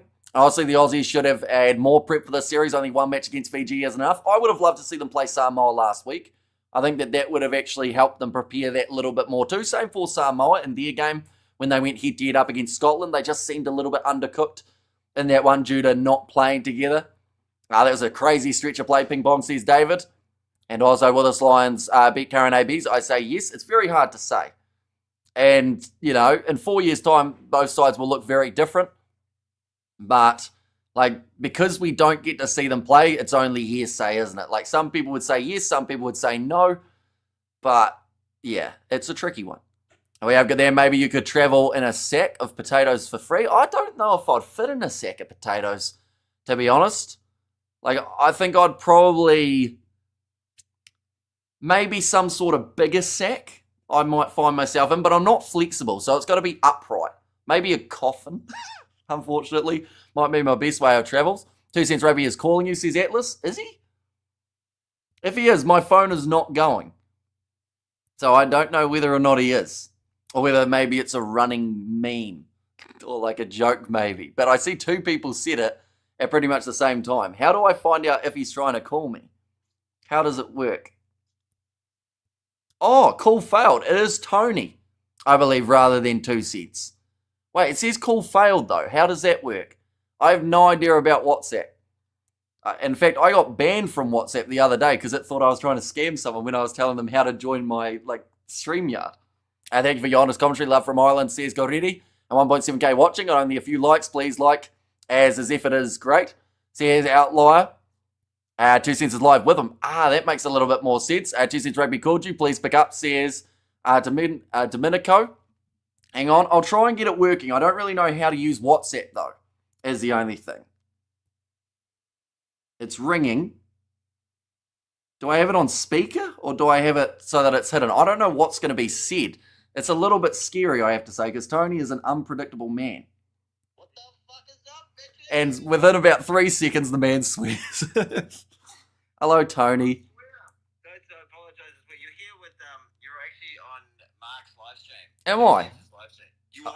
What a moment for you in your career. I know. It's a weird inception because I was being told that you were trying to ring me and I didn't get any sort of notification because my WhatsApp hates me. But first half, I could have just added you to the call, to be fair, in terms of the actual like live stream. But what do you think? Australia doing all right? Well, look, Australia, we're definitely teaming. We're definitely Team Australia over here. I was very worried for for quite early on. I thought they were going to run right over them, and it looked like it was going to be 17-0 after 18 minutes, and I was thinking, oh shit, this is a point a minute stuff. But they fought back nicely. To make it competitive. Right, okay. Yeah, no, they looked all right at times, the Aussies. I think that they needed that try. Sorry, I didn't call you a fat bastard. I want to look up the stats. I want the stats. Have you guys been drinking by any chance? I know. Mark, you're relatively sober, aren't you? I have to drive later, so Yeah. He's very sober. It's absolutely fine. But what the big problem with us at this end is just the sexual tension that's in the room. It really makes it difficult to watch rugby. To focus. Understandable. You can cut it with a knife. Absolutely. Well, do you guys want to pop on for a short review after the game? Perhaps after full time, little 5-minute chatter. Well, yeah, sure, mate. Sure. Right. We'll have to record old T-Sense over here, his review. Okay. Which will be the first thing he does. How long will that take? 10 minutes. Are you still gonna? How long are you gonna be on? Yeah, no, I can stay on for 10 minutes. Okay. All right. We'll do that, and then we'll jump onto yours, and I'll say some really, really insightful, like hot takes. The comment is Hamish from Kiwi Land. Yeah. He's doing a live stream. He is the king of like the YouTube live commentator. He's the best live commentator Getting the in promo. in the motherfucking game. He Oh, really is. alrighty. Oh, well. He doesn't wear it all in his face. He gets very nervous when Tony comes on. Cheers, Tony. His sphincter, his butthole. We'll see. Okay, yep. On that note, ladies and gentlemen, we will get into some stats, just like they are over on 2 Sets of Stream as well. Company goes, says Jimbo, and score prediction for South Africa versus Georgia. I think that South Africa should get the job done quite comfortably. Ball shine by the Aussies as predicted. I think that they've actually been a little bit better than some anticipated, though. To be honest, I think that they had some competitive moments. They've had a couple times where, honestly, the Lions should have been able to score, but didn't. That Hugh Jones pick and go where he tried to go again wasn't quite the best showing. We've seen a lot of carries from Alice Genge, though, I do see on the statistics for that first half. 55% territory in favour of the Lions. And then the possession in the last 10 minutes was 89% for the Lions. So they were due to score. We have got there, Tony looks like a peaky blinder. Says Calmac. And also this is legendary. Big up to the lads from Dublin. And also, man, I really wanted the Wallabies to get up. Says Greet the Sacred Cow. And there as well. I decided not to watch this game on TV in Melbourne. Rather listen to Hamish call the Wallabies loss. Jokes go Wallabies. Says Michael. And there too. But set play so far, we have seen 100% of scrums won for both of these sides. The line out of the Lions is perfect with 100% from 5. I said from one too many times in that statement. 7 line outs from the Australians, but they have lost 29% of their own line out ball. Put Carlo Tizzano in and score a quick hat-trick. That's the thing. He's great at scoring for the Western Force, and hopefully he can replicate that at this level, because if he can, he will certainly be very dangerous. But post-contact meters, 186 meters for the Lions compared to the 100 of the Wallabies. Ball carries an extra 30 for the Lions. So there aren't many stats that Aussie are actually winning in this contest other than the better discipline. So that's something. Almost making double the tackles throughout that first half as well. But looking through at the benches for these two sides, ladies and gentlemen, the Australians, they have got Billy Pollard, Angus Bell and Tom Robertson there as the number 18. Tom Hooper as the 19 with Carlo Tizzano at 20. And then Tate McDermott, Ben Donaldson and Andrew Callaway all will be looking forward to making their way onto the park for the second half. For the Lions, they have not made any changes yet, but it looked like it was on the verge of one taking place, as there were a couple times where I just felt like, someone like a Tyg Byrne, I thought he was going to be out for this match after taking the heavy knock, but he got straight back up to his feet and continued. Hugh Jones tripped over at one point, and I thought maybe it was because he was concussed, but no, he just had a bit of a stumble. Looking through at the Lions, their bench, they have got Porter, Stewart and Kelleher as that front row replacement. Chisholm and Earl in the 19 and 20 jersey with Mitchell, Smith and Arkey as the number 23. But Those are the lineups. Some boring one-sided predictable June/July Test series. The Rugby Championship will be much more interesting, says Eric. There have been a few games that have been a bit more one-sided than a lot of people would have liked to see. But I do think we've had a couple hidden gems in there. And honestly, I think the Under-20 Rugby Championship has really shown what some great rugby can look like. I think that New Zealand-South Africa final that's taken place will be absolutely awesome. And we are going to be covering that on the channel in the very short future. And Lowe's been disappointing, says Jimbo. He's had a couple rough moments, James Lowe, at this point in time. But I don't doubt that he could come out in the second half and actually do extremely well throughout the 40. And we have got the ouch lower low. Only a deport Welsh these days, says HBPW. And also it's another day off for Wales today, says Mr. Reindeer. And who is the best player in the first half? I would probably actually give it to Tyke Byrne. With the exception of, I think he gave away one penalty in there. But other than that, he's been very active in the breakdowns and has got some crucial ball for the British and Irish Lions. That is the best forward, I would say, for the Lions. If we're looking through at the backs, I'd probably go Finn Russell for what he's been able to do in that 10 jersey. He has looked composed. Canada 0, Spain 0 full time. Says Bevan, is that for football? Because I know that those two sides played and it ended 24 points to 23 for the rugby weekend. They better see what the score is, says David. And also could say he had some low points. Says, and your first name's James. So I feel like that works even better. Who is better, halfback, scrum, half Hamish? Says David. I've liked the kind of swift passing of Jake Gordon, but you'd still give it to James to give some park, I would say. I don't think that there's too much debate there, although Gordon has looked good. And I found Argentina, England, both entertaining and interesting, says Stephen. Yeah, two very different games. The first one, low scoring for the first half. And then the second game, it was a little bit lower scoring in the second half. And yeah, some really entertaining moments across the board there. Watch replay of the Oz try. Low has Keenan covered, but runs away, says Jimbo. And also we have got there, that was the best halfback scrum, Hamish. Oh, sorry, I read that one, didn't I? Surely it's not fair for a wallaby to fight a lion, says Kevin. Maybe if it was a kangaroo. Them kangaroos have claws, but then so do lions, of course. Again, just a human rhino. Says Mr. Reindeer and James Lowe, James hit a low level today. And also we have got there where Scotland played today. Missed those arcade games in the corner cafe here in South Africa, says Sakabula. And are there Wallabies and Waimedi? Not really that much because people try and shoot them. But there were at times. And there's still a few up in the hills as well, I would say. Coffee all morning. We'll be on the beer later, says Patrick. And what we will do quickly is these are the next matches of the British and Irish Lions tour, ladies and gentlemen. Australia playing, of course, up against the Lions in Test match number 1 today. On Tuesday, we will get to see the First Nations and Pacifica XV take on the British and Irish Lions, and then the other 2 Test matches happening on Saturday next week, and then Saturday the weekend after. What should be a very entertaining time for the Australians in terms of what is to come for them. They've got a few exciting matches around the corner. They have got a hectic rugby championship. Of course, they also do have those games of the British and Irish Lions tour remaining, but then they have got South Africa in around 28 days' time. They will be playing Argentina in back-to-back games on home soil, and then the one in New Zealand, the one in Australia for the Bledisloe Cup. And the conclusion of the Rugby Championship for November. Australia do have England, Italy, Ireland, France, and also Japan.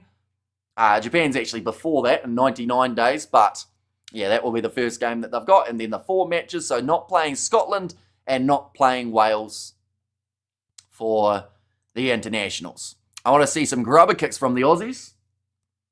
They got the talent to make it happen and find some gaps. Watching from Ireland, says Anna, and it is greatly appreciated. Everyone tuning in for this matchup. Haven't been watching the stream. Is that a card, in your opinion, for the hit on liner? I would say probably not. It's a cheap shot from Tom Curry, and he knew that he was going to mess up the timing, but did it anyway. But I don't think it's quite a yellow card. And in fact, it was given as a penalty, wasn't it? I'd say that that's about as far as they were going to ever probably take it. There'll be a few brown stains in the Aussie pants row on the second half, says Jerry, but kicked off now by Australia. Second half is going to be underway. Now Hugo Keenan. Ball is available there for Gibson Park. They are 22 metres out from the line.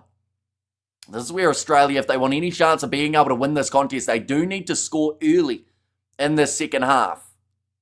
Just to give them that little bit more confidence. They've only had that one breakaway try at this point, Colin, watching from Hong Kong.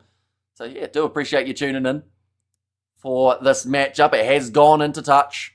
Australia will have the line out. Do you think the Bledisloe Cup has become rather meaningless? Because I don't think Australia have won it in 20 years. I was a 2 cents to come over. As in, like, come over to Auckland? Or, because, like, that's a bit more than a couple minute drive. That's like an hour flight alongside 3 hours of driving. But now off to the side, Hugh Jones counter-attacking chance here for the Lions. Trying to get the step going. Thought about the pass on the outside to Tommy Freeman, but hangs on to it. 10 metres out. Gibson Park looking off to the left-hand side. Now Conan pops it up to Furlong.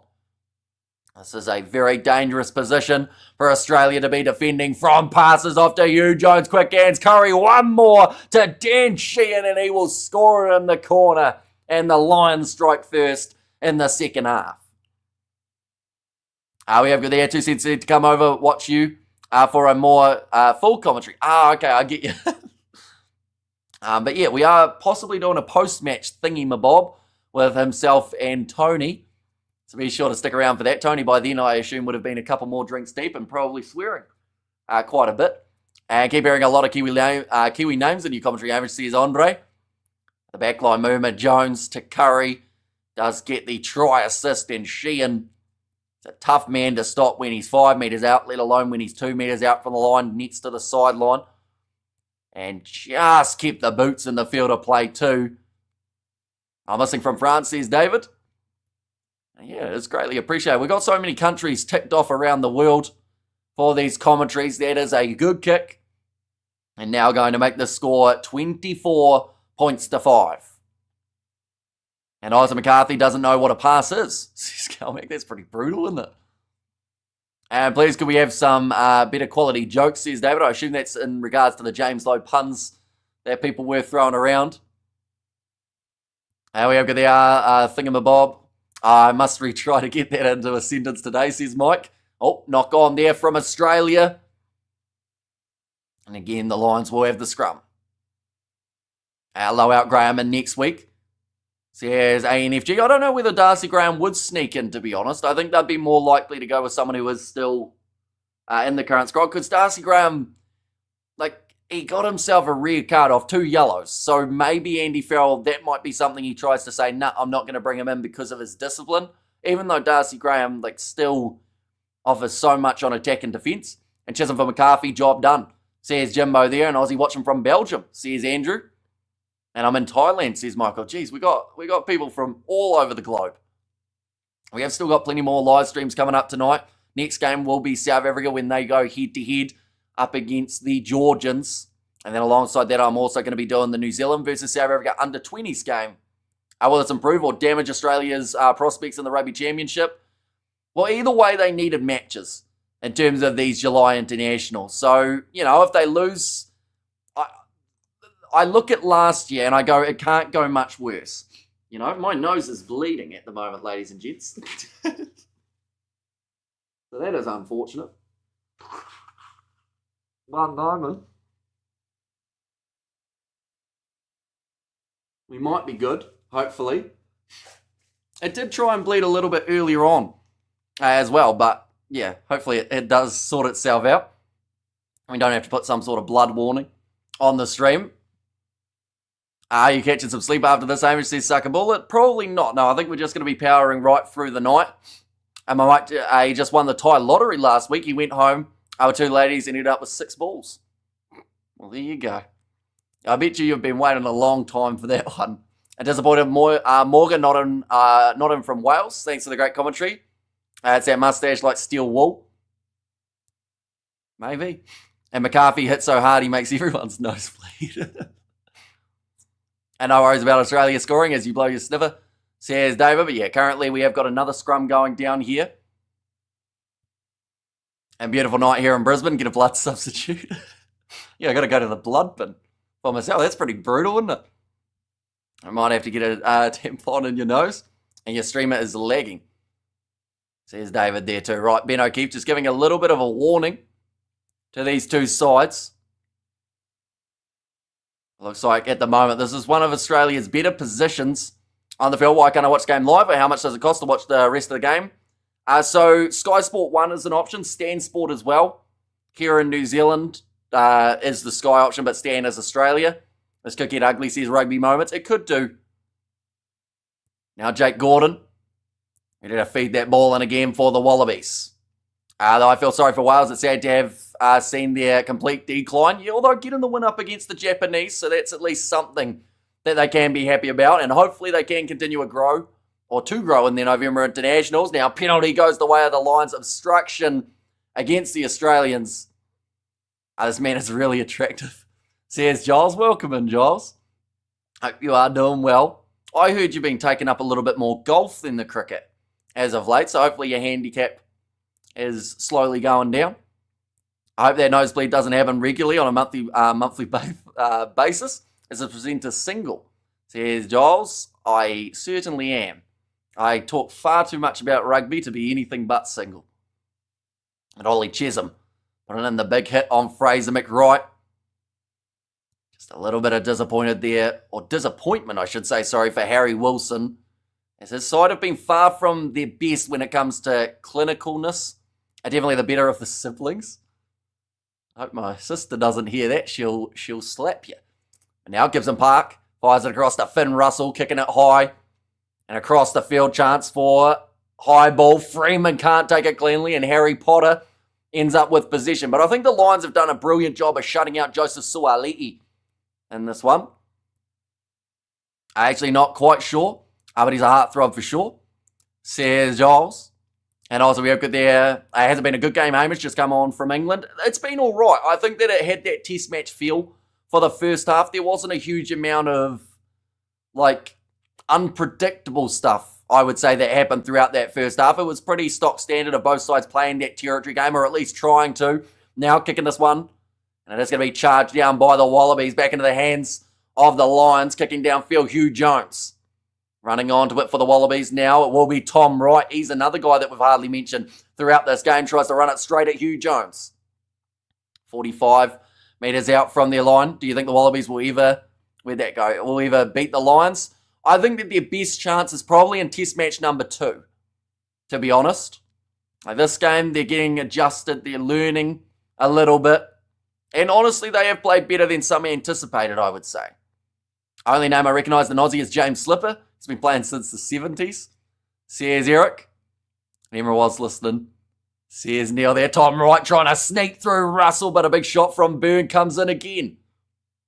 The budging of defence is just not happening here for the Lions. A little bit of a miscue off the pass. Tom Liner, missed tackle from Sheehan. But the Wallabies are losing metres. It got called as a ruck. It's kind of turned into a maul at that point. And Eric 60s and Medic says Mr. Reindeer and Tom Curry is having a great game. Just going around smashing people. Yeah, I assume that is one of the reasons that they chucked him in ahead of either Jack Morgan or Henry Pollock. They probably just said, look, be physical. See what you can do out there. And he took that to heart and decided to not just smash everyone, but also score a try in the process. Of course, people all over the globe watching Wallabies get a bloody nose. Says David. Oh, yeah, Jake Gordon has got the bleeding nose at the moment, unfortunately. Brutal comment. These guys are mean, says David. Where are we talking? And also, could this game get to 50 points? I don't think we'll see the Lions make it to 50 for this game. Andrew Porter making his way on. That is going to be for Ellis Gench, who makes his way off. He has a physical outing on the park too. And he has a smashing Curry.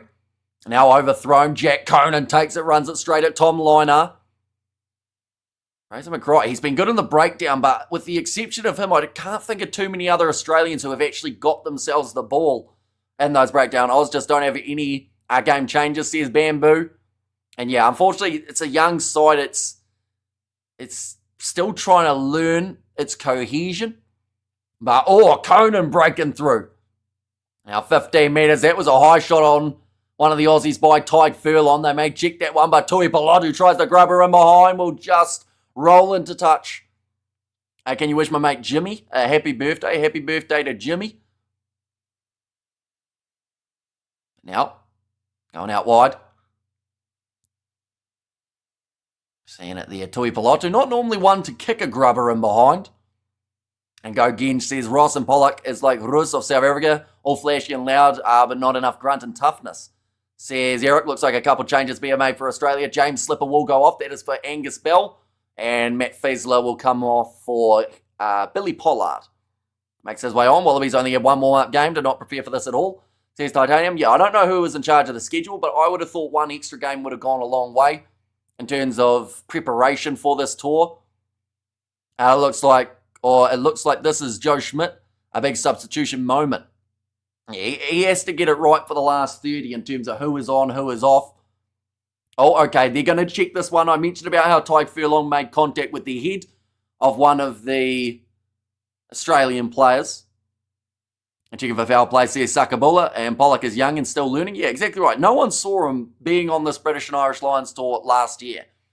And then he's just continued to go from strength to strength and almost worked himself into a position where he couldn't be denied. Yeah, no, it was a bit of a shot from Tyke Furlong. I don't think there was intention to hit Ikitau in the head. In fact, it looked like he actually might have apologised straight after it too. Right, they want to look at it in real speed here, but Furlong might be in a bit of trouble now. Watching from Ireland. Says David there in yellow for Furlong. I seen a comment on the BBC that a viewer is torn between wanting a close series and the Lions absolutely obliterating the Wallabies. Says Trevor.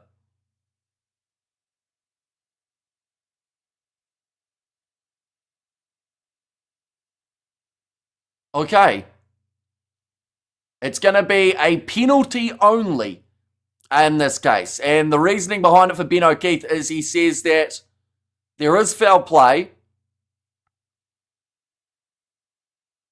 So it starts at yellow card. Because the player was changing his head position, it's just going to be the penalty. So Len was coming up into the contact, says Ben O'Keefe, so they will just go for the penalty.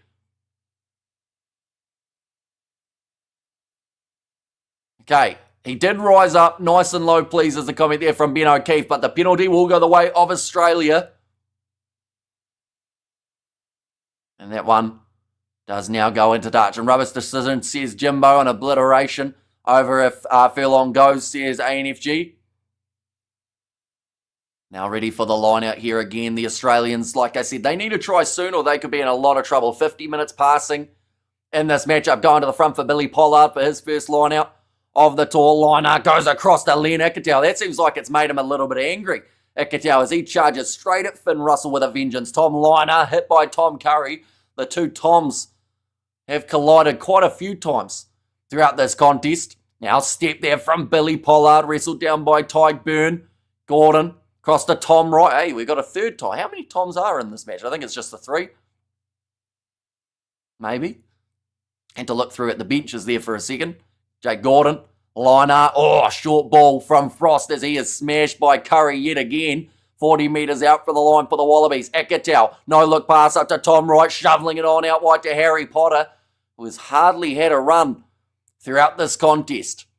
I mentioned about 90% of the possession in the second half, in the last 10 minutes of the first half was in favour of the Lions.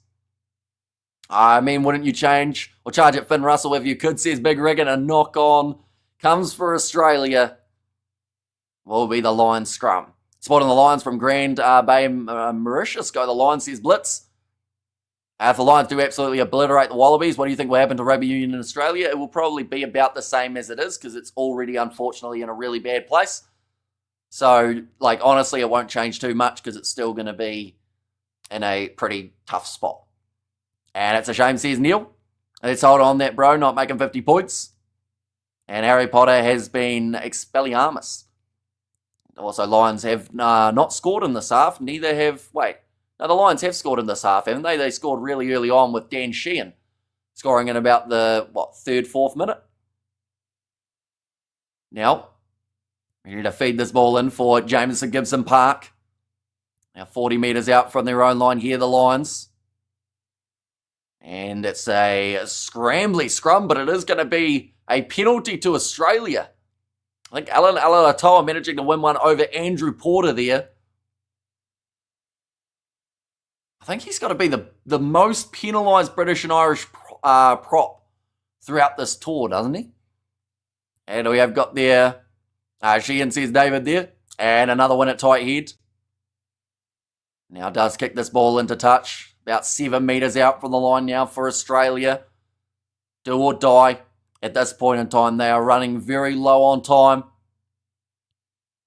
But if they can score and convert, gets them back into it. At the moment, lineouts won. They have had 6 from 9 throughout this match. So losing 33% of their lineouts. Standing in corner now, says David. Now throwing it into the front, finds Jeremy Williams. Short pop pass up to Nick Champion, to Chris Pigney. Porter so overrated, he cannot scrummage, says freshman. Tommy Freeman, 4 times perhaps I am wrong. No, you are correct. Tommy Freeman out there on the wing. And the ball not coming out of the maul. Lions scrum again, 10 metres out from their line. And that is another chance for Australia that has gone begging. And she and you monster, and yes, much appreciated here in England. See, here's Neil there. Yeah, taken well. And then just trying to get that set play going. And Tyg Byrne again alongside Dan Sheehan. They just hold him up with pure physicality. Uneventful so far, says I. And don't bleed out on us, says Hannes. And also another great Aussie line out front, Peel. Which then hits the British and Irish Lions. Brick wall story of the game, says Mike. Yeah, unfortunately, Australia they haven't had a lot of front foot throughout this whole match. Even when they've had possession for multiple phases, it just seems to not go forward. And that's probably the big difference. You know, we still look at what the one try was that Australia were able to get for themselves. And it was off what was a breakaway after the high ball. So the back line, Suaalii, I don't know how many times that man has touched the ball, but it can't be more than 4. Maybe even less than that throughout this game. Enjoying this from the middle of the Sahara Desert as a Welsh expat, says James. Well, it is greatly appreciated you being here. We will be here for match 2 and 3 of the series as well, but an attack and run from Tuipulotu. Moving up to 54 minutes through. Gibson Park rolling it back. Chisholm has made his way onto the field, by the way. That was for Joe McCarthy. Now kicked up high and downfield, and it does roll into touch, or go into touch, I should say. It was a bit more than rolling. Not looking good for the Wallabies, says Matty M. We see they're from Ireland, watching in Bulgaria on holiday by the swimming pool. Says Molly. Thrown in by Billy Pollard. I see taken Furlong. Was taken off a little bit ago as well, so we've got quite a few changes here. Oh no, sorry, Furlong's still out there. I just saw him. So the all-Irish front row. At the moment, Harry Wilson trying to pump his legs. Looks for the offload. Picked up by Frost. 25 metres out from the line for Australia. Just seems like every time they've got the attack, we might be on the verge of the start of some decent Australian attack. But each time, the British and Irish Lions, they are just so strong when their defensive sets do come in. Right, Joseph Suaalii on attack. Couple metres till he is tackled by Tuipulotu and Curry. Lena Cattell running straight at Mato Itoje. Now Billy Pollard rush defence. That looked high from Curry. It's going to be the penalty advantage for it. Tom Wright now slinging it across to Joseph Suaalii. Offloads to Potter. Puts the kick in behind. No one chasing. And they'll go back for another penalty. I think the Lions are better off playing the Kangaroos instead, says Matty M. I do think Springboks or All Blacks would be more competitive, says Aiden. I think it's hard to tell because, at the moment, you'd have to say that, both of those other teams are probably in a better place than Australia, but you just don't know when it comes down to the day and where it's being played and everything along those lines. But, I'm definitely not one who wants to see Australia lose their British and Irish Lions tour. Because I know a lot of people have been saying, just go New Zealand, South Africa over and over, but that doesn't do much at all for Australian rugby. I know that it's also been talked about going to France or Argentina as another option. We have got there from Nick. Hi, Hamish, excellent commentary in Stansted Airport, waiting for my flight back to Spain. So yeah, hopefully your flight is on time and isn't too much delay. We'll probably be live at the time that you are in a plane as well, perhaps. As we got South Africa, Georgia just around the corner. Billy Pollard taken by Harry Wilson off to McWright. 20 metres out from the line. Can the Wallabies finally strike? That wasn't supposed to rhyme, but it kind of did. Tom Liner running at Jack Conan.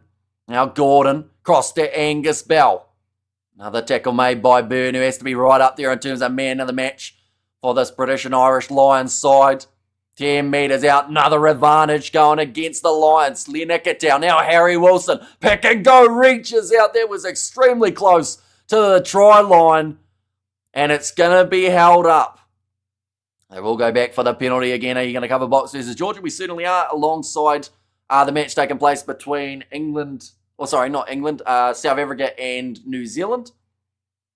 Are you doing the England versus USA game later, says Johnny? I'm not sure yet. It depends on how long our post-match review is of of South Africa versus New Zealand.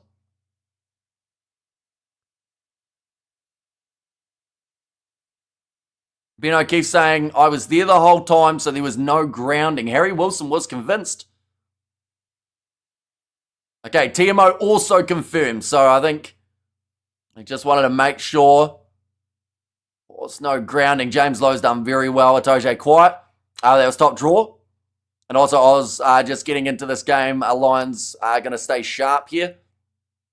Yeah, I think that the British and Irish Lions, we're seeing Tyke Furlong now replaced, but it is important that they don't let this game slip in the final 20 minutes. I feel like a lot of people, from here would be very surprised if they conceded probably 1 or 2 tries, but the thing is, they're still 10 metres out from the line, and they've had a lot more territory in the last maybe 10 or so minutes. Now, Bundyaki makes his way on. That is for Tui Palotu. Rolling maul again towards the sideline. Australia trying to keep it in the field of play. The ball's gone down for Fraser McWright. Gordon popping it up to Ikitau. There just hasn't been that explosivity out of the midfield for the Wallabies today. In fact, you could almost say that about the whole back line, though. It has just been shut down from start to finish. And back across, Nick Frost to 5 phases in a row for Australia. 10 metres out from the line. Gordon finds Bell. Now pick and go from Len Ikitau, lined up by Mato Atoje, and a big shot. Now Bell, 7 metres out from the line once more. World Rugby needs a strong Wallabies team, says Darren, and penalty after penalty, says Stephen. And it is something that has happened in past games for the British and Irish Lions. When they start to tire, that is when the penalty count starts to rise. A Lions store thing is an easy fix. To have them play in the Rugby Championship every 4 years, I reckon they could sneak third place in that, says Jack. Now another penalty advantage going the way of the Wallabies. Ikitau with a short ball to Harry Potter. One of the offload to Tom Lino, who was not ready for it. And now the double blow of the whistle from Ben O'Keefe. Backs can't do much when the forwards are on the back foot, says David. Yeah, I do think that throughout this whole contest, there's been a lack of, momentum for Australia as a whole. Right, next one's going to be a yellow card, says Ben O'Keefe. The last 5 penalties have all gone against the Lions, and that's in the last 9 minutes, 5 penalties against this Lions team. The rest are fraud. It was offside. But we see Tom Curry making his way off the field. That is going to be for Ben Earl. Does make his way on. One Englishman for another. And I think the Australians are actually calling for a scrum here in this one. Alatoa, he will make his way off for Tom Robinson. So a lot of changes now being made for both of these teams. I don't think Australia have made any backline changes as of yet. Come on, Wallabies. Show us what you got, says Osea. I guess it was foolish to expect the Lions to have discipline, says Big Rig Joe. But Gordon now makes his way off, in fact. So McDermott makes his way on. And he be the difference maker. He will love a snipe round the side of the breakdown, but every time Gordon has attempted it, he has been smashed. And brother Reds put up more of a fight than Australia, says Aimbot. Did they? I thought the Reds got slaughtered, didn't they, in their match? They lost 52 points to 12. Now, they did have a good first half, the Reds, but if you had said the Waratahs or the Brumbies, big shot on Suali'i. 2 metres short of the line. The Lions, I think they've almost held him up over the line, and it is the try for Australia. I think the Lions tried to turn that into a held-up situation rather than the Wallabies being 1 or 2 metres short, and it's going to be Joseph Suali'i who might pop up with this try. Provincial teams look better than the Wallabies, says Johnny. Come on, Harry Potter, give us hope, and I think Australia will do a Wales and go stretch unbeaten against the top teams. Right, what actually happens here? McDermott runs, ball on the inside to Suali'i. Then from there, Bundy Aki was trying to get the turnover and actually kind of dragged him over the try line from trying to get the steal. Right, we'll see the replay again. Well, to be fair to Suali'i, he can't do a lot about that because he's been dragged over by the Lions. Right, they just want to see whether or not this is a double movement or not, crawling. I don't know if he fully crawls though. I think he was getting pushed or dragged, I think, from Bundy Aki, who was trying to get the steal. Was it him moving or was it him being moved? I actually think he was getting moved. And then he does a roll when he's over the line. Own goal, says 9HD. Right, we'll see the replay now. So Suali'i, he's not held. Now he is. He gets dragged over by Bundy Aki, rolls over and puts the ball down.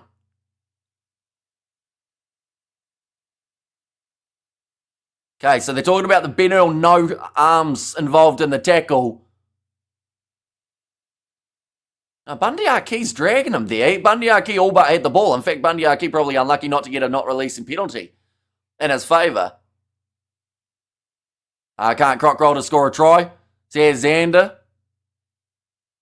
Yeah, it's a weird one here because I could actually see it going both ways here. He didn't release the ball on the ground. Well, that's the other thing. The ruck was formed as well. So in that case, is Bundy Aki allowed to drag him like he did? Or does he also have to release?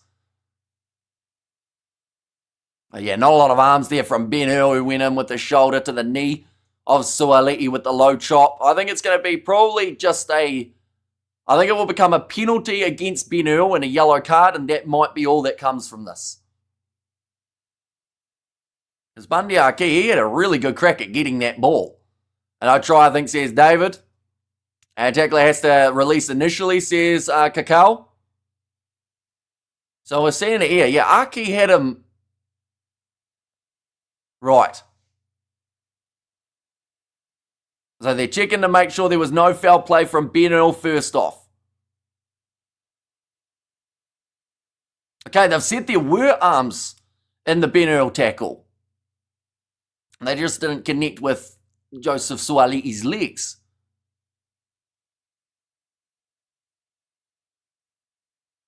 Okay, so by the sounds of it, it's going to be a no try. Okay, Harry Wilson just asking, are you sure there was a wrap of the arm? How long is it going to take? They always take quite a wee while.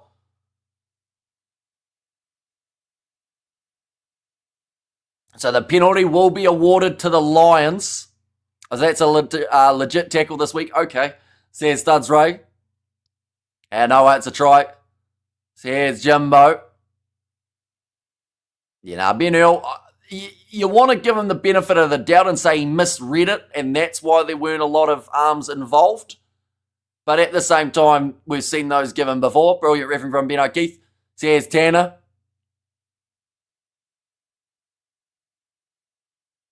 And Suali'i. So I think it was in the end, was it a Bundy Aki not releasing penalty in the end?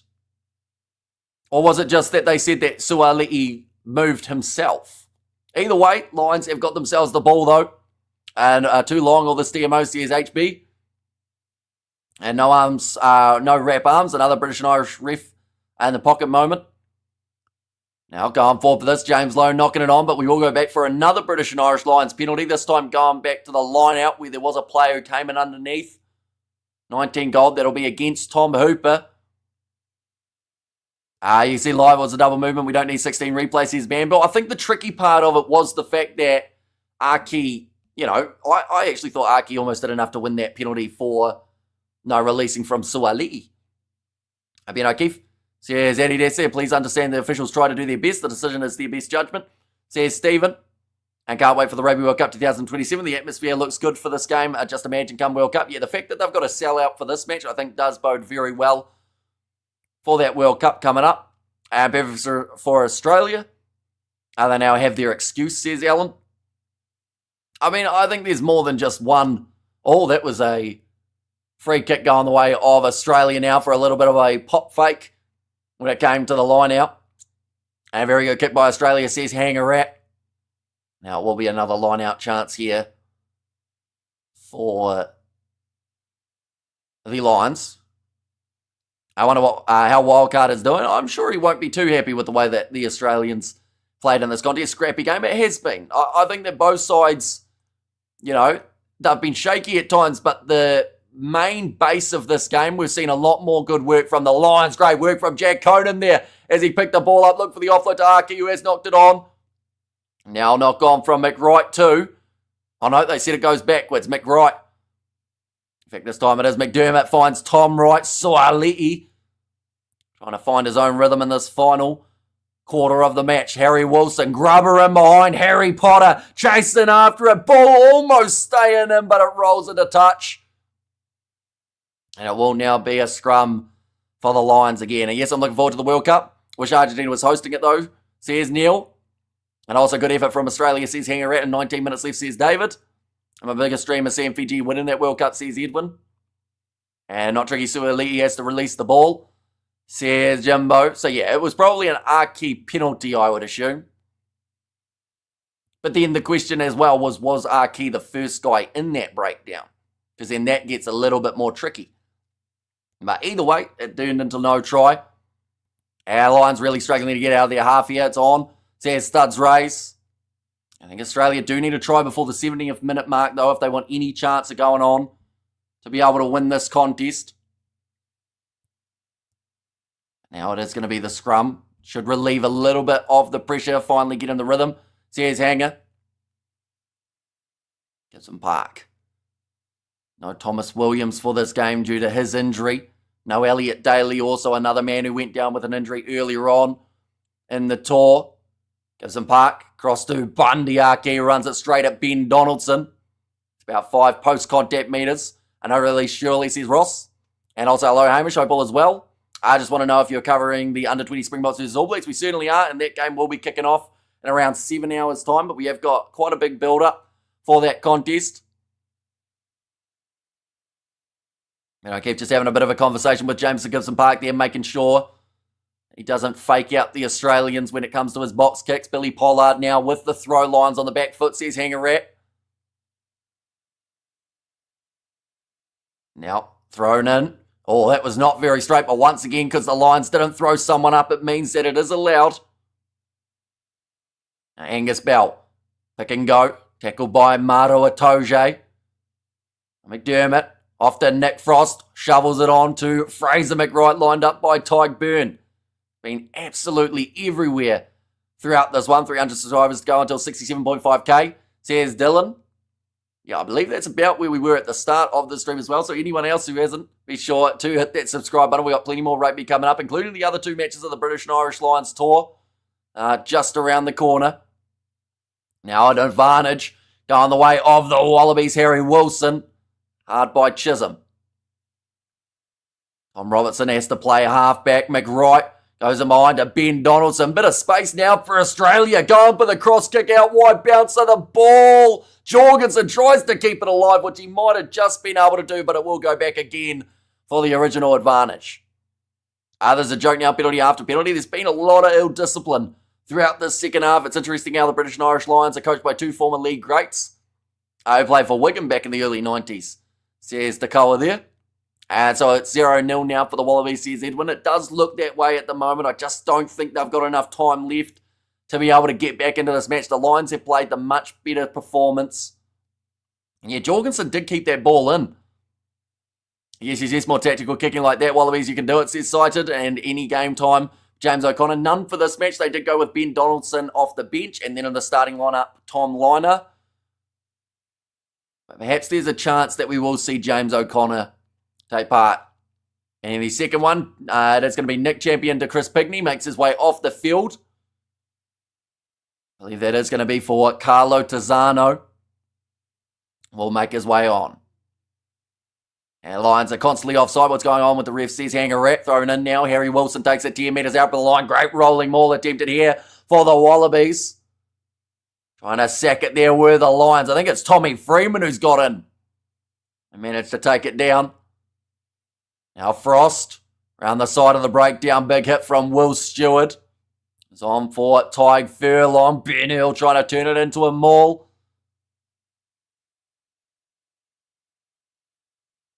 Now, 3 metres out. Billy Pollard. Goal line defence from the Lions has been on point. There have been multiple times where Australia were held up their Wigan side of the 90s with the best team of any code. You got to the stadium earlier, just joking. You actually do this quite well. For us poor pensioners without Sky, I remember Bob Irvine, and Graham Moody.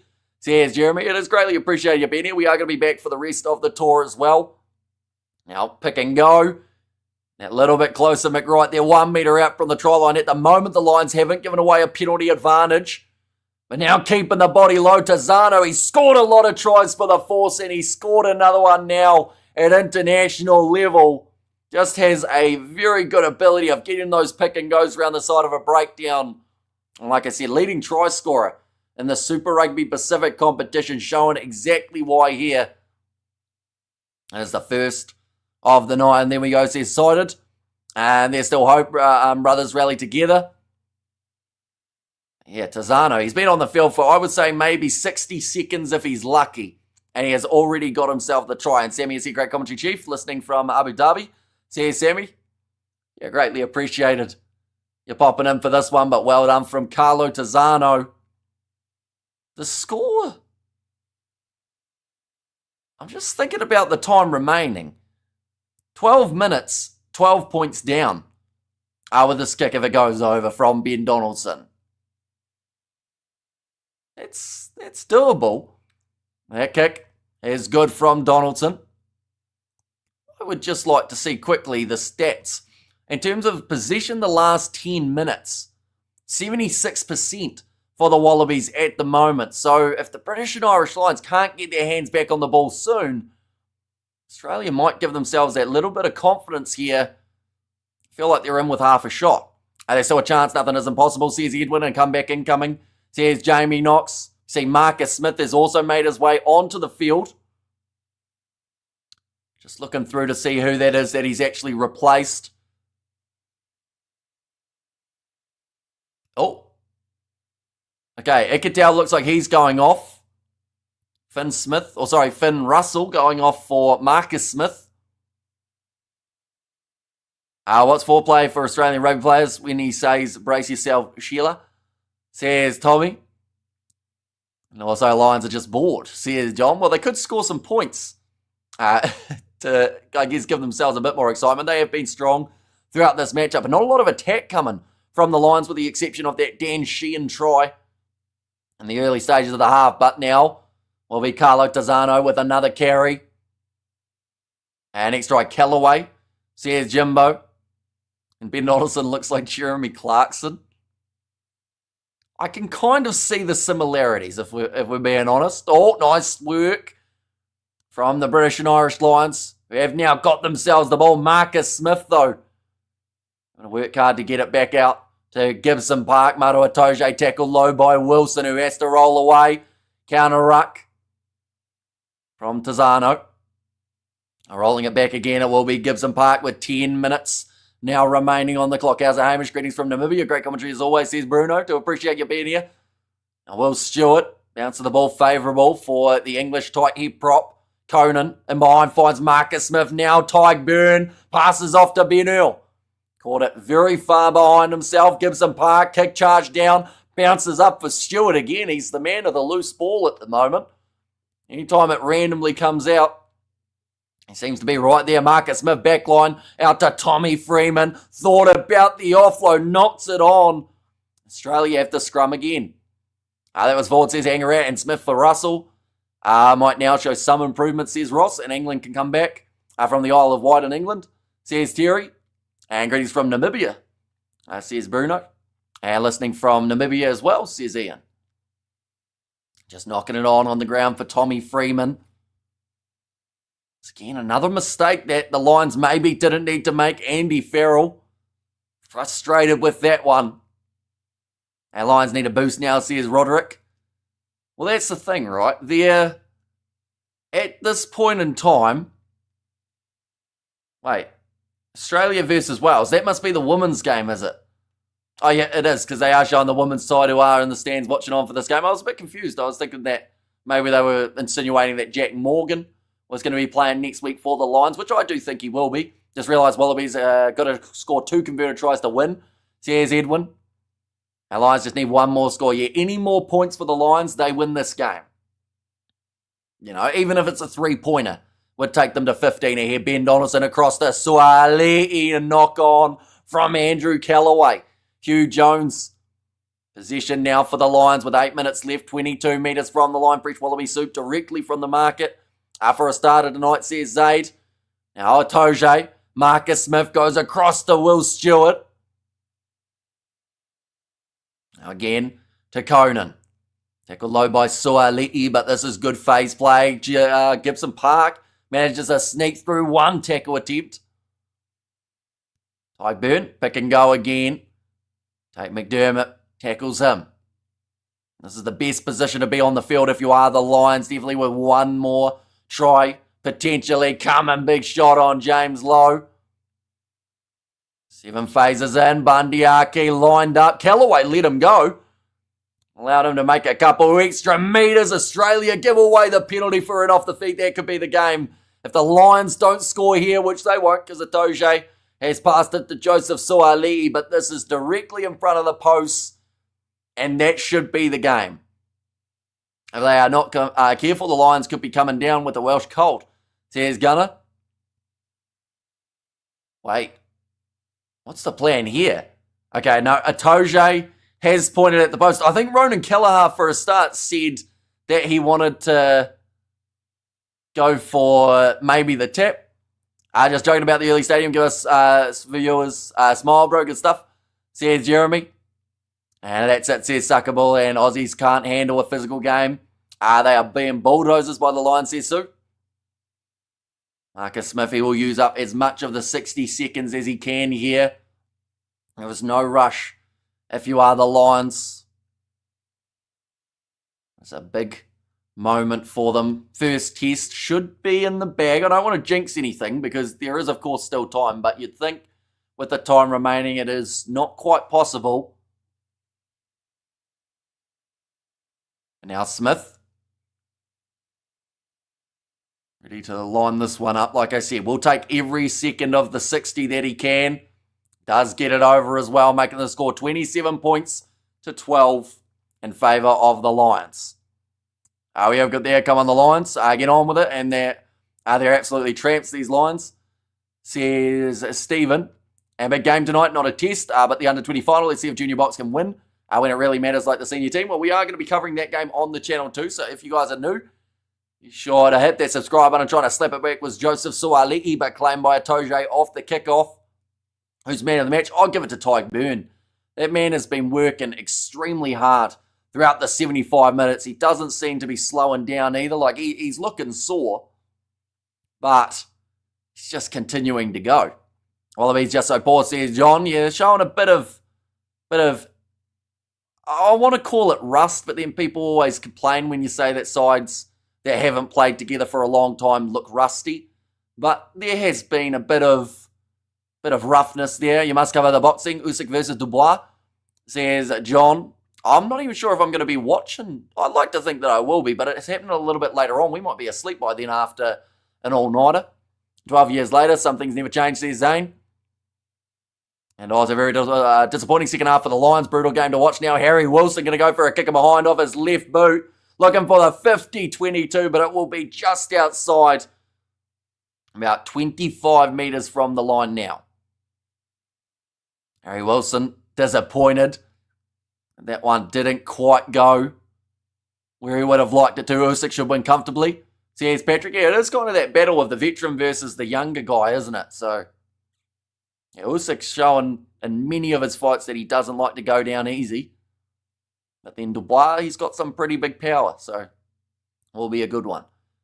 At the moment, carry meters, 397 for the Lions compared to the 226 of the Australians. We've also seen 90+%, I think that was, for the British and Irish Lions when it came to their tackles, whereas Australia only had about a 75%. So that is certainly a hurtful stat for this Wallaby side, but just the 4 minutes left now. He beat him before, says Patrick. He certainly did. Yeah, Hamish, these nosebleeds, now we know how you stay up so long. Your uncle from Colombia in town. Says Sakabula. Now going back off to the right-hand side, Ben Donaldson. Skip past to Max Jorgensen. He scored one of the 2 tries from the Australians. Callaway tries to spin, but dragged down by Earl. Now Donaldson. Bell. Shoveling it on. Harry Potter. Accidental knockdown from Maro Atoje. So they'll go back for another scrum. And also we have got there Julian. I would have thought so. And also Harry Wilson, Harry Potter. Called 27-12 at the start, says Johnny. At the moment, it does seem like that's going to be the end score in this matchup. I went the Lions by 9, but for that to happen, we would have to see another Wallabies try roughly to get us to that margin. A lot of people dressed as Lions in the stands.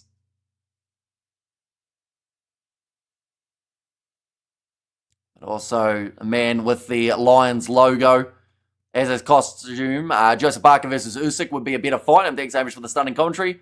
I'm going to be busy now. We'll join you for the 2 South African games later on, says Jan. And stand streams are so slow, says Robert T. Now fed in. Take McDermott.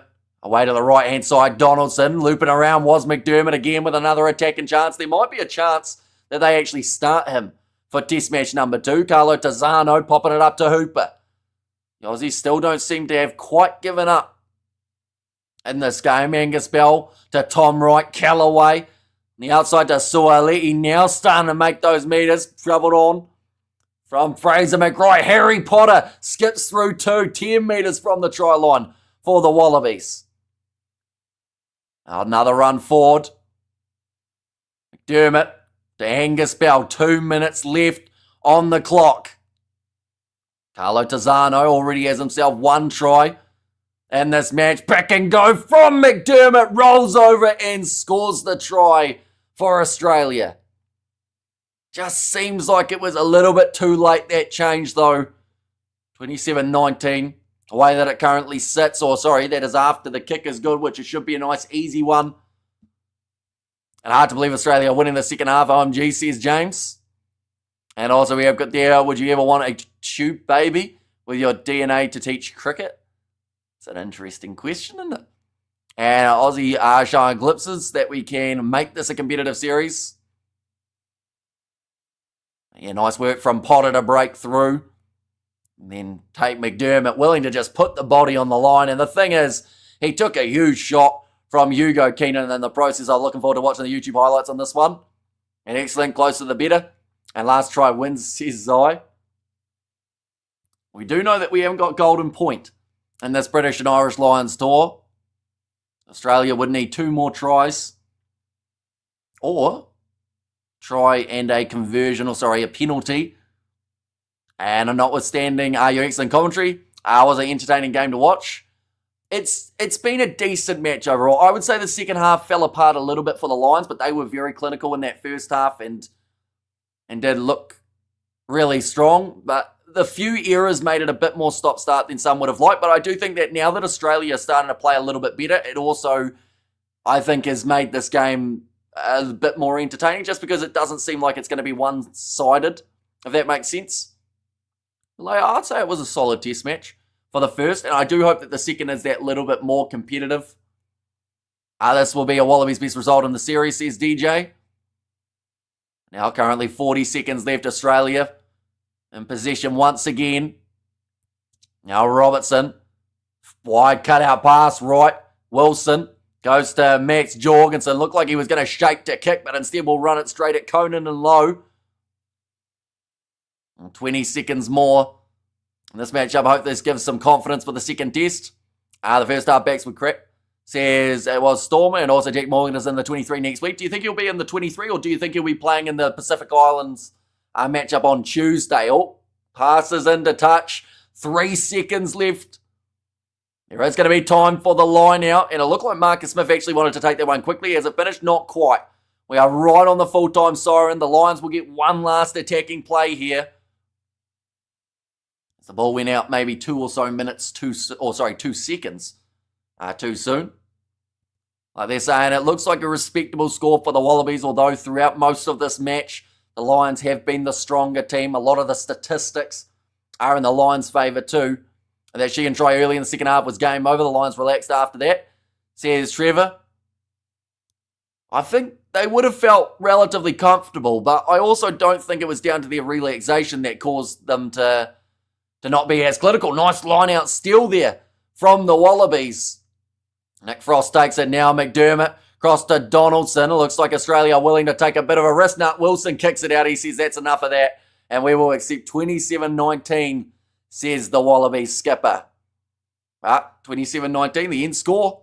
A lot of British and Irish Lions fans making the trip to Brisbane for this contest.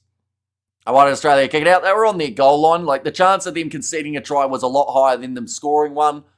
And after what has been quite a grueling match, like, I understand why Harry Wilson did it. Oz second half looks like a team are beginning to gel, says Studs Ray. So, yeah, it will be interesting to see how many changes the Wallabies decide to make for the second test match. And also how many changes the Lions will look to be making as well. Australia covered the spread, says V Society. An interesting next game, says Roderick. And there as well. Yeah, test match number 2. It is taking place next week. We will be covering that one on the channel as well. So be sure to check that out. Like you can see there, it is going to be happening in, it is now 7 days' time. And then also in the 14 days' time, we will see the third and final test. Now, the question is, are we going to go into that third and final test with it being 1-1? Or is it going to be 2-1? Or sorry, 2-0 heading into test match number 3. Thank you, Hamish. See you later. So yeah, the next game that we have got will be South Africa taking on the Georgians. Should be thoroughly entertaining one. Valentini and co back for test match number 2, says Jimbo. Well done the Lions. Dennis from Bermuda, says Dennis. And also we have got there, cheers all and cheers Hamish, says Daryl. And a winner's a win, we'll take it, and we move on to next Saturday, says James. And of course, that game on Tuesday too, that the British and Irish Lions will have up against the Pacific Nations XV. But I have to say, Ty Byrne, he's got to be the man of the match, doesn't he? He looks like he's feeling it big time now that this match has concluded. But he was in the breakdowns early, getting important steals. He's an absolute tackling machine throughout this game as well. In fact, I just want to see some of the numbers from Ty Byrne in this contest. 3 turnovers, 1 is the first one that really does pop out. Can anyone understand this guy? Says D. Drake. It's a unique first name, isn't it? And we have got there great commentary, Hamish, says Ken. And also thanks for your coverage, Hamish, says John. And under 20s are going to be huge. Yeah, it's going to be a massive match. Tackles completed, 23 for Ty Byrne. Like, that has to be man of the match. With the way that he's played. And be back later for South Africa versus Georgia. Uncapped front row, going to be interesting. Nice one, Hamish. Sterling work, thanks, says David. And also we have got there Byrne held up 2 mauls. Says Jumbo, and Australia have nothing to be ashamed of. They fought all games, says Cody. And yeah, when they started finding a bit more of a rhythm, I do think that the bench made a big difference for the Australians in this match. Bump for the under-20s final tomorrow, says Robert T. And we are also going to be covering that one on the channel too. So anyone who is new, of course, be sure to leave a like and subscribe. Thank you for the commentary. Dennis from Bermuda, said Dennis in there too. And also a bit of an underarm bowl at the end, says Marcus. Although it's understandable, like I said, the chance of Australia going 99 metres and scoring there compared to the Lions going 1 metre and getting a steal at the end and making the score look a little bit more one-sided. Like, the chances were definitely more likely going to be the second. So I can understand exactly why Harry Wilson would do it. You don't want to risk an injury as well, trying to become a hero to lose by 1 point rather than losing by the 8. And there's still time left in this series. Yeah, rest Hamish says Sakabula. We will not be resting. We have got another live stream in only about 2 hours' time, and that is South Africa versus Georgia. We'll be doing that one alongside the South Africa versus New Zealand under-20s game. And great commentary from Jim in Vietnam, said Jim.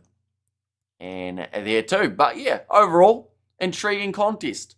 I do think there is still plenty to be said about this British and Irish Lions tour. There's still plenty of twists and turns, I would say, that will be coming up in the near future. And also we got the cheers for the commentary, Hamish, listening from Nepal. Much appreciated. Cheers, Jack. What a game, All Blacks under-20s will win the game tonight against the Bockies. Let's go, the All Blacks. Says Yolan. And great commentary And Lions to win this series 3-0. And also Lions giving away a dozen penalties, helped even the score too. Yeah, they have to get that discipline sorted out for the second half. Because it's happened time and time again where their discipline slips. And then, there was a period, 9 minutes worth of rugby where they gave away 5 penalties. Which is just far too many. And in a close game, that could be the difference maker. Maybe in this game it doesn't cost them. But, in a future game, it certainly could. And Lions need a lot of to work on their defence. They can't afford to give away back-to-back tries, says George. And also, cheers for your commentary, Hamish, listening from Nepal. Says Jack, and Aussies will take more heart from that loss than a Lions win, says Dave. And I don't think there were many people backing Aussie to win the first one. I know that a lot more people have said that second match after they've had a run out, there might be a bit more potential. And I do think we'll see a couple switches for this British and Irish Lions side as well as the Australians. I don't see these being the same starting 15s as we get in 7 days' time. It will be about who can make those adjustments and who can gel that little bit better. The Wallabies miss Noel Alessio, says Jolan. I mean, they have got James O'Connor in the squad, though, so perhaps even he will get a run into the next test, because it just seemed like at times they did lack composure. The Australians, they weren't too sure how to deal with that rush defence of the Lions.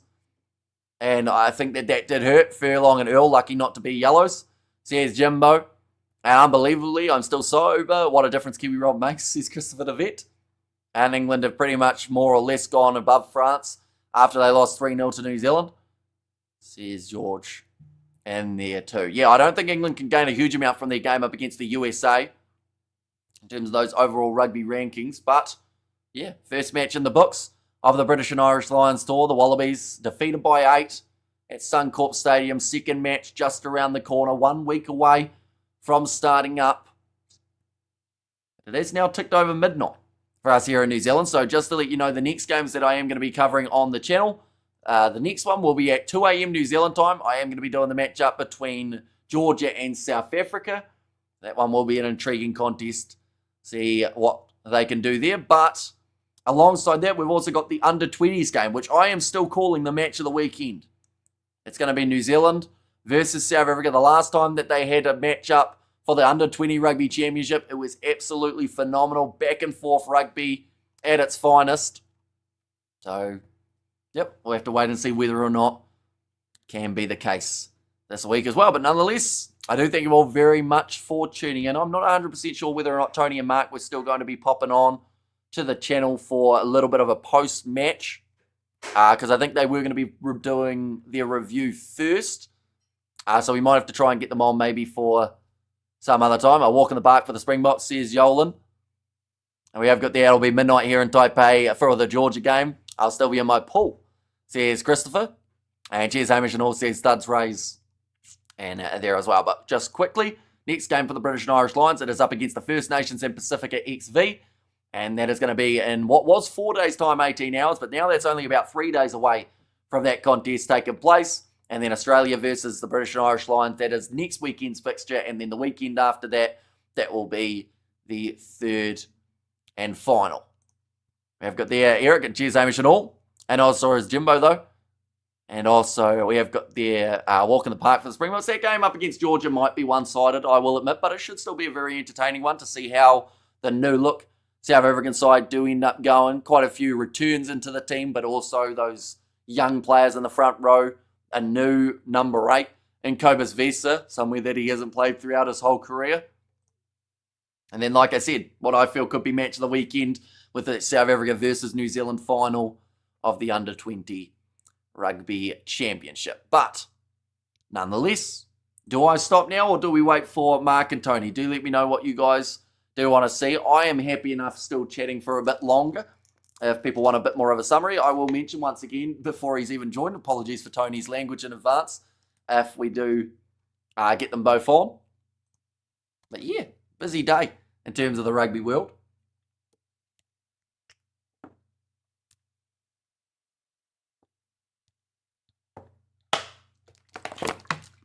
Stay on, says Pleasure. And just joined, can I get a summary, please? So, first half from the British and Irish Lions, they were clinical. They made some very good decisions with ball in hand and did seem like the better side when it came to those breakdowns. Second half, we did see them drop off a little bit, and some feel maybe that was because of the lead that they did have. So, yeah, I think that Australia's second half was certainly better than their first. It seemed like maybe the guys off the bench did bring a bit more of that impact, but the ill discipline of the Lions was a little bit concerning, I will mention. But that could also be because they were in the lead. Australia played okay, no killer instinct. Yeah, only really in the last moments they actually kind of fired up that little bit more, didn't they? And all things considered, I think Australia can improve on this, and Lion Wing's not good enough, says Jimbo. And also we have got the If You're Staying On thoughts on Liner. I thought he did all right at times, but I also think that rush defence of the British and Irish Lions, it just seemed like they didn't know how to deal with it. One moment, we'll go like this. I have to try and remember what Tony's email address is. There we go. We will send him an invite. And to this one, the thing is, they might be 20 minutes. So there will be a fair amount of chatting. And also we have got their Lions Wings. Oh no, I read that one, didn't I? And just joined. And how long to the next match? I have got another hour and 55 until I am starting the hour build-up of South Africa versus Georgia. So that's going to be a relatively long one in that regard too. We're probably going to be doing around 11 to 12 hours of commentary throughout today. So the vocal cords will certainly be feeling it later on, all things considered. So he's gloating about Australia's improvement. And I do think that if they play with the confidence that they did in the second half, they've got potential, I would say. I think that that's just the big thing. Like, going into this game, they were considered underdogs. They've heard the critiques saying that they're not ready, that they won't be good enough. I think that they proved in this game that they are good enough to hang with the Lions. And if they have the right game plan going into it, who knows? Maybe 1-1 going into the third one. I think that would be the best case scenario for the British and Irish Lions tour. I would much prefer it sit 1-1 than a clean sweep.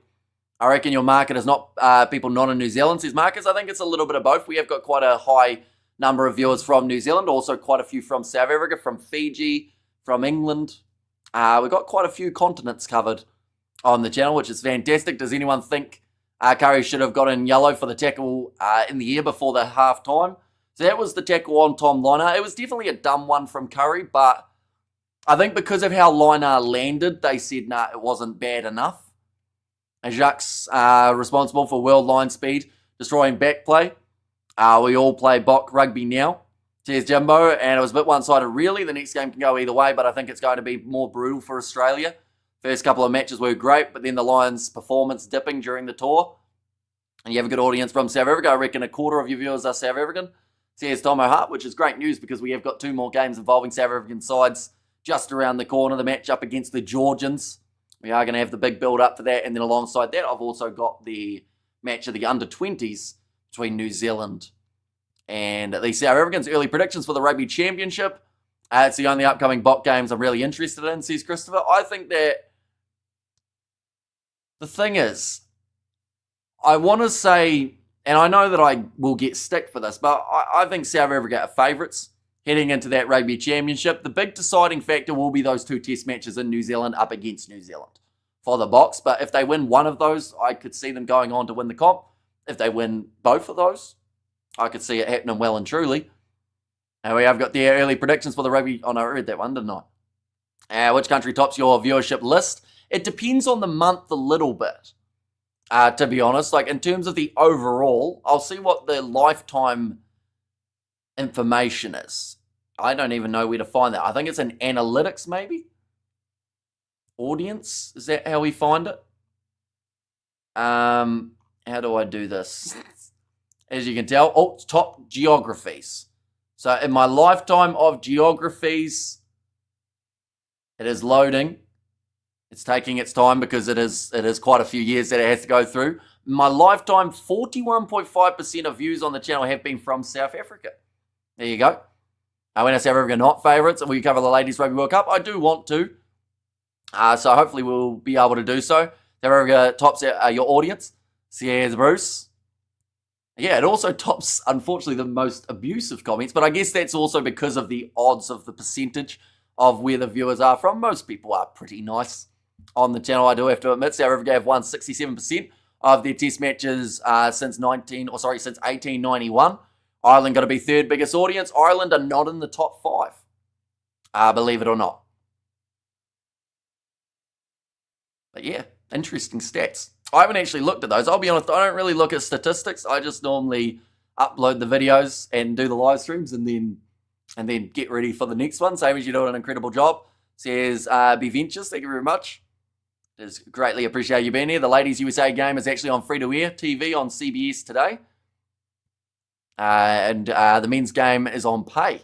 And that's why you have been made an honorary South African. You need to complete the initiation, though. And Abusive says Blues Nate, and you can add India to the countries.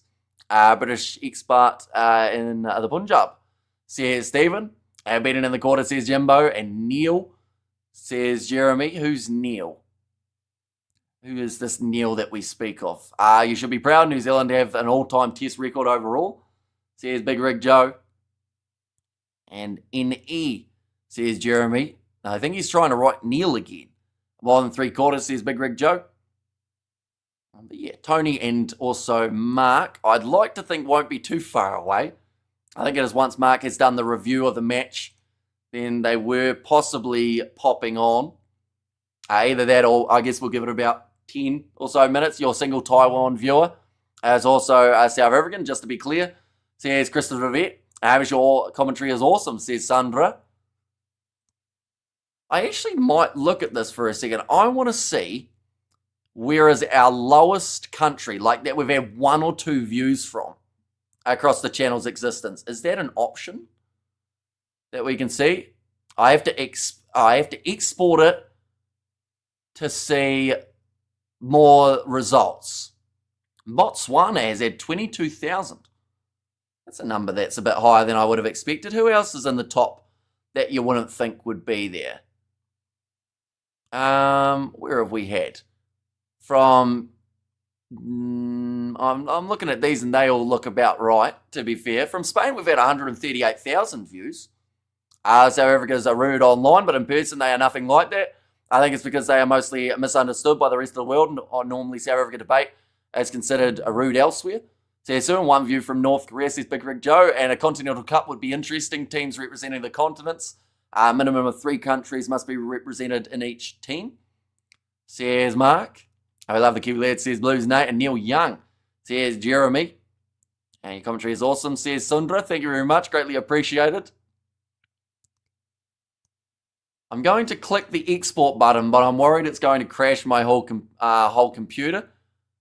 It just said that I did it, but I don't know where it went. So I feel like you guys can now see how little I know about YouTube. That's why overall stats mean less. It depends on what teams you played. Says Big Red on those Spanish views of me on holiday. It's fleshing. And there as well. Oh, it's generating my spreadsheet. That's very fancy sounding. But the upcoming rugby, ladies and gentlemen, that will be happening over the next few weeks. This is only international rugby that we are looking at here. But the Curry Cup starts next week. The Bunnings NPC will be starting the week after that. So hopefully we'll be able to cover a few of the games in that regard. I just saw that we have a 8-minute viewer duration from Ghana. So there you go. Oh no, sorry, that was actually Guyana. Oh, it doesn't show me the names. It only shows me like the letters. So I don't actually know where certain places are. Wherever, where's AW? Does anyone know what country AW is? Also BT, FOMC, and TL are all countries that we've had 10 views from in the channel's lifetime. So there you go. But the Rugby Championship coming very soon. And Baby Boxers New Zealand is on Paramount Plus after the senior box game. And I'll be back there for August. So I hope we have a few games. And I know next to nothing about the Canada team. Our Lions were the better team. Do you think the ref was harsh on the Wallabies? I think that this game, honestly, was a very tricky one to referee. Because there were a lot of decisions that were right on the verge of penalties and some that weren't. But, like, I think that Ben O'Keefe's normally not too bad at controlling a contest. But I don't think there'll be the guarantee of like 100% of people were going to be happy. I do see that Tony has joined. He's got it sideways at the moment, and he's got his friend Mark, also known as Two Sets Rugby. So what we will do, ladies and gentlemen, is I will quickly get a banner going so that we can put the full-time score, which was Australia sitting on the 19 for anyone who was unaware of the score, and then 27 for the British and Irish Lions at full time. One moment, no pressure, right? We'll go like that. I can't type. There we go. We're good. We'll put that down the bottom. We will put Tony and Mark both on the screen. Do I need to put the warning about Tony's language, or is he going to behave himself? I think he'll be behaved for this one. But without further ado, we'll go like this. And there we go. We've got Tony and we've got Mark. Hey boys, how you going? We're here. We made it. We're queer. We like beer. Here you go. A little bit of rapping to start us off. Where our skin is rather fair. You watch It's us go on a tear. Beware. It's after midnight. Tony clearly wants to go to bed. Yeah. How are you, mate? You well? I'm doing all right. Bit of a comeback from the Aussies near the end of that Well, one, but you've cut out a couple of times there. have I? I think it might be your side. I don't want to blame it, but That sounds a little seem bit to be all right. accusatory. You know, there's been a couple of occasions where I've been on this, and then you've completely cut out, and then I have been the Kiwi lads for like a 4 or 5 minute period while you've been desperately trying to reconnect to the internet. That was on one of those live streams at half time, wasn't it? I just disappeared, unfortunately. You were the Kiwi lad. I was the Kiwi lad. I really was. Reading chat and everything. We got a couple of Kiwi lads sitting here who just watched the game. Yes.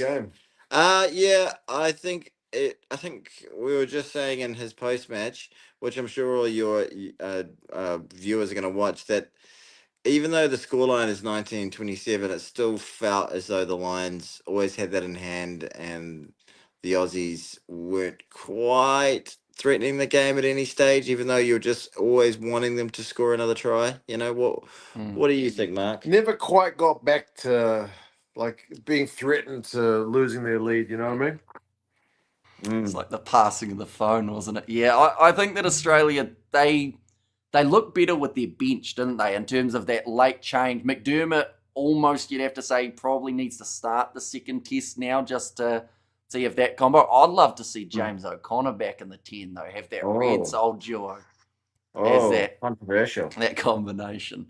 What do you think of Tom Lynard? Do you think he did enough to keep that starting spot, or do you think the Lions had him maybe marked up a bit too well?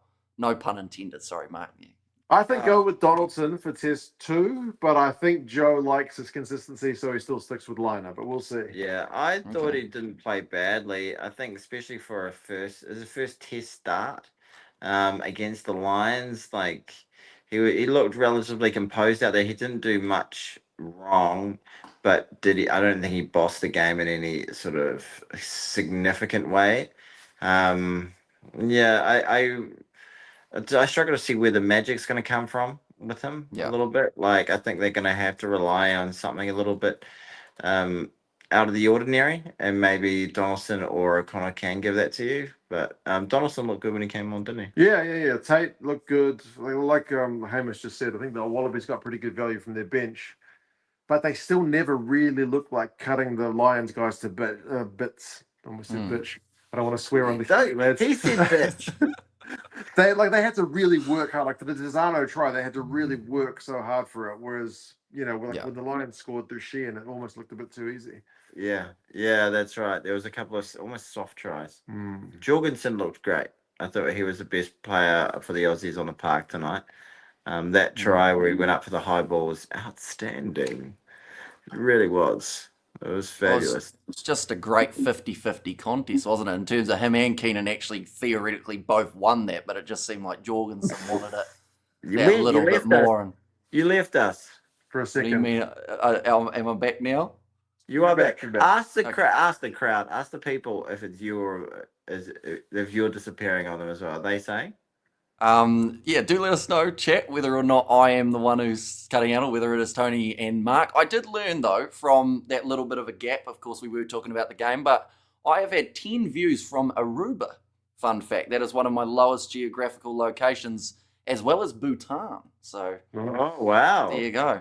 Wow, They didn't return. Can you tell me Bhutan about only your- watched me for 18 seconds. Yeah, I don't blame them. I'm sorry. I know you got a lot of good. We got a lot. It's a big center of our podcast success comes from the Bhutanese. Yeah, you leave our Bhutan viewers alone. Those are our viewers. Yeah. Fuck off. In terms of, I had a question before we. Oh no, there's a question for you. Bhutan, their flag. Tell me about it. Well, it has a dragon on it. It also has, I believe it's orange, or is it yellow? Yeah, I think it's one of the two. He's a flag man too. You guys should have a flag off. Get your flags out. I would enjoy that very much. How many flags can you name, Mark, do you think? Can I name? Yeah, like if you saw pictures of them out of the world. I feel like I'm pretty decent, but there's still some gaps in the knowledge, yeah. Where are your gaps? I'm probably not that good with Africa. What about the Balkans? The Balkans? Probably not too bad. Although there's some that kind of look the same. Yeah. I feel like one day like Slovakia have and the flag off. Slovenia's flags are supposed to be similar. Yeah. New Zealand and Australia have pretty similar flags too. Yeah. I can tell ours apart though. Yeah. He's been to New Zealand. Who are your big changes for test number 2 either side, Hamish? Do you see the Lions making wholesale changes, or do you think they keep it pretty steady? Hot take, Hamish. I think that they'll probably make a couple changes in that back line for the Lions, and I honestly think that Australia might look at the same thing. Harry Potter didn't quite perform the way I wanted to see him in this game, but then at the same time, like they just didn't get the ball to him up until that kind of last, I don't know, maybe 60 minutes. I'd like to see Corey Toole and see what he can do. He's up pure against lightning, the isn't Lions. he? Yeah. Lightning. I wasn't. And then we weren't happy with Potter the whole game. How many puns did Tony make throughout the 80 minutes? Potter. It wasn't just Tony. Yeah, we can't help ourselves. Spelliarmus. What are you doing here, Potter? Yeah, it's good. I have actually seen those movies, so I know what you. Yeah, he hasn't watched many, but he's exactly. I get that reference. Yeah. Fantastic. No, but you're right. I think that's one of the areas. Like, if the Lions do keep their backline the same, putting Toole in, because I don't think the Lions' backline is the fastest guys, but like Toole would genuinely be that kind of point of difference. Can I ask you a question, Hamo? Before we're old man, we're going to go to bed soon, but I'm going to ask you one question before we go, my sweet darling boy. How do you feel? Okay, well, 2 questions. Number 1, how many people were watching your stream this evening? For the British and Irish Lions, I think we got up to about 1,900, somewhere around there. Yeah, that's massive. Oh, he's a big time guy. He's a big time streamer. He's alive. He doesn't play by plays. We've still got 420 watching us at this That's very about how point many in time. we maxed out at. 420 watching this shit. Come on, guys. You can do something. You know, we appreciate you. But again, and my second question is, I've forgotten what my second. I had a good question for you. How do you feel about players? I personally feel very good about players like Bundy Aki and James Gibbs Park playing for Ireland, and what's the name of the Scottish boy for the Australian Melbourneite playing for Scotland. I don't have a problem with it, but for some reason I feel when it comes to British and Irish Lions, where half the back line is made up of Antipodeans and there's another 3 of them on the bench. What's your take on it? Give me your hot take. Well, I think because they've qualified for Ireland and Scotland, etc., like it just like they should be able to play for the Lions as well because they've already done the qualification side. Yes, it's a bit weird, like when you're getting used to it. And I know that Joe Schmidt, he's been kind of going into him a little bit. Because Joe Schmidt, he fired a few shots, didn't he, saying about the the Australian midfield for the Lions and whatnot. But it's always going to be a talking point, I think, no matter where they are around the world. Like for those guys, if they're eligible, I'm happy to see them play because I'd rather them play rather than not get to play for anyone. But Do you then think it's it goes? still No, no. I'm happy for them to play for their home nations, but the whole concept of the Lions, it's meant to be the best players that are from that region playing the Antipodeans, and those players are not from that region. They are from New Zealand, Australia, and South Africa. People would So make you- the argument that there's some kid who dreamed of being a British and Irish Lion as the highest potential honor Yeah. of his entire career, and then his spot is taken by someone who's like, "Oh, yeah, I'll go on the Lions." Yeah, exactly. Why not? Bundyaki, Jameson Gibson Park, James Lowe, Tuipulotu, and Duhan van der Merwe did not grow up going, "Oh, one day I could be a Lion." It's the pinnacle of rugby. It's just a bit shit. You know what I'm saying? so you'd like to see a slight eligibility change that says you have to be born in the countries to Not be just able to play. born, not born. Your parents had a consistent. He likes the accent test. He wants to Yeah, have an I accent. like He the doesn't like an accent. Aussie accent on a I British know, and Irish yeah. Lion. I want your parents to have had a consistent sexual relationship for a long period of time in the country. What if the parents are divorced? Well, that's okay What too. if the Well, dad they have to have a sexual. passed Oh, away maybe it's a young? one night fling, perhaps. But I think if they like under the age of 15 or something like that, had to actually. No, I'm not saying they had a sexual relationship. I mean, learn their trade in the country. Yeah, I mean that they had to like if they move to the country that they're going to, like if they go to Australia at like age 18, and if they go to Ireland at age 18, sorry son, you're never going to be a Lion, but you can play for the Irish, like Okay.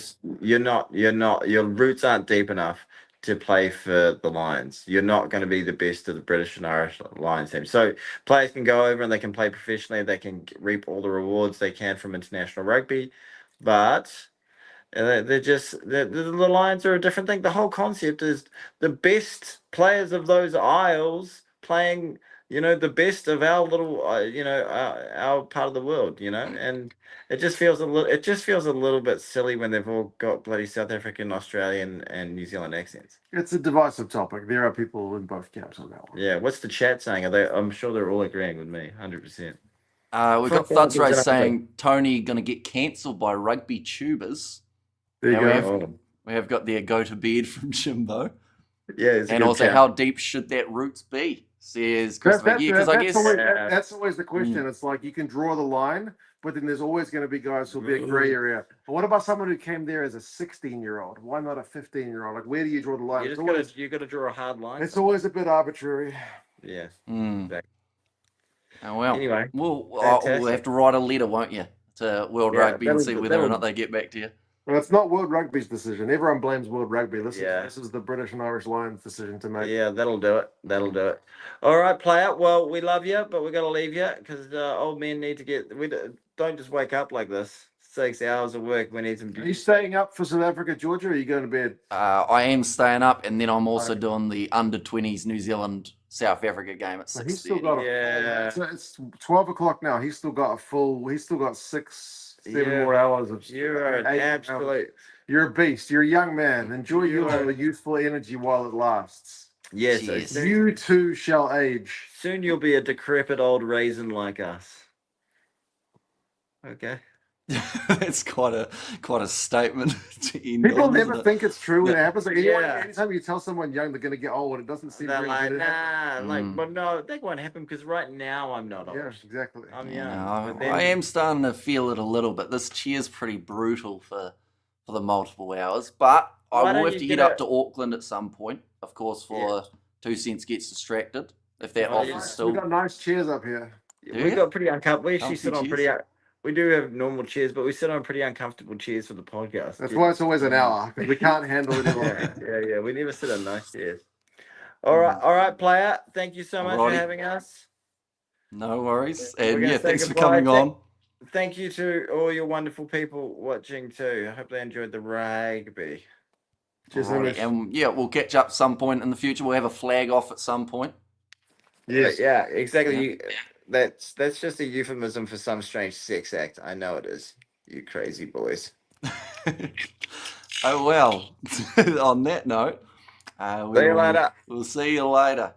There we go. Tony has disappeared alongside Mark. Greatly appreciated them coming on. But yeah, 19 points to 27 in the end.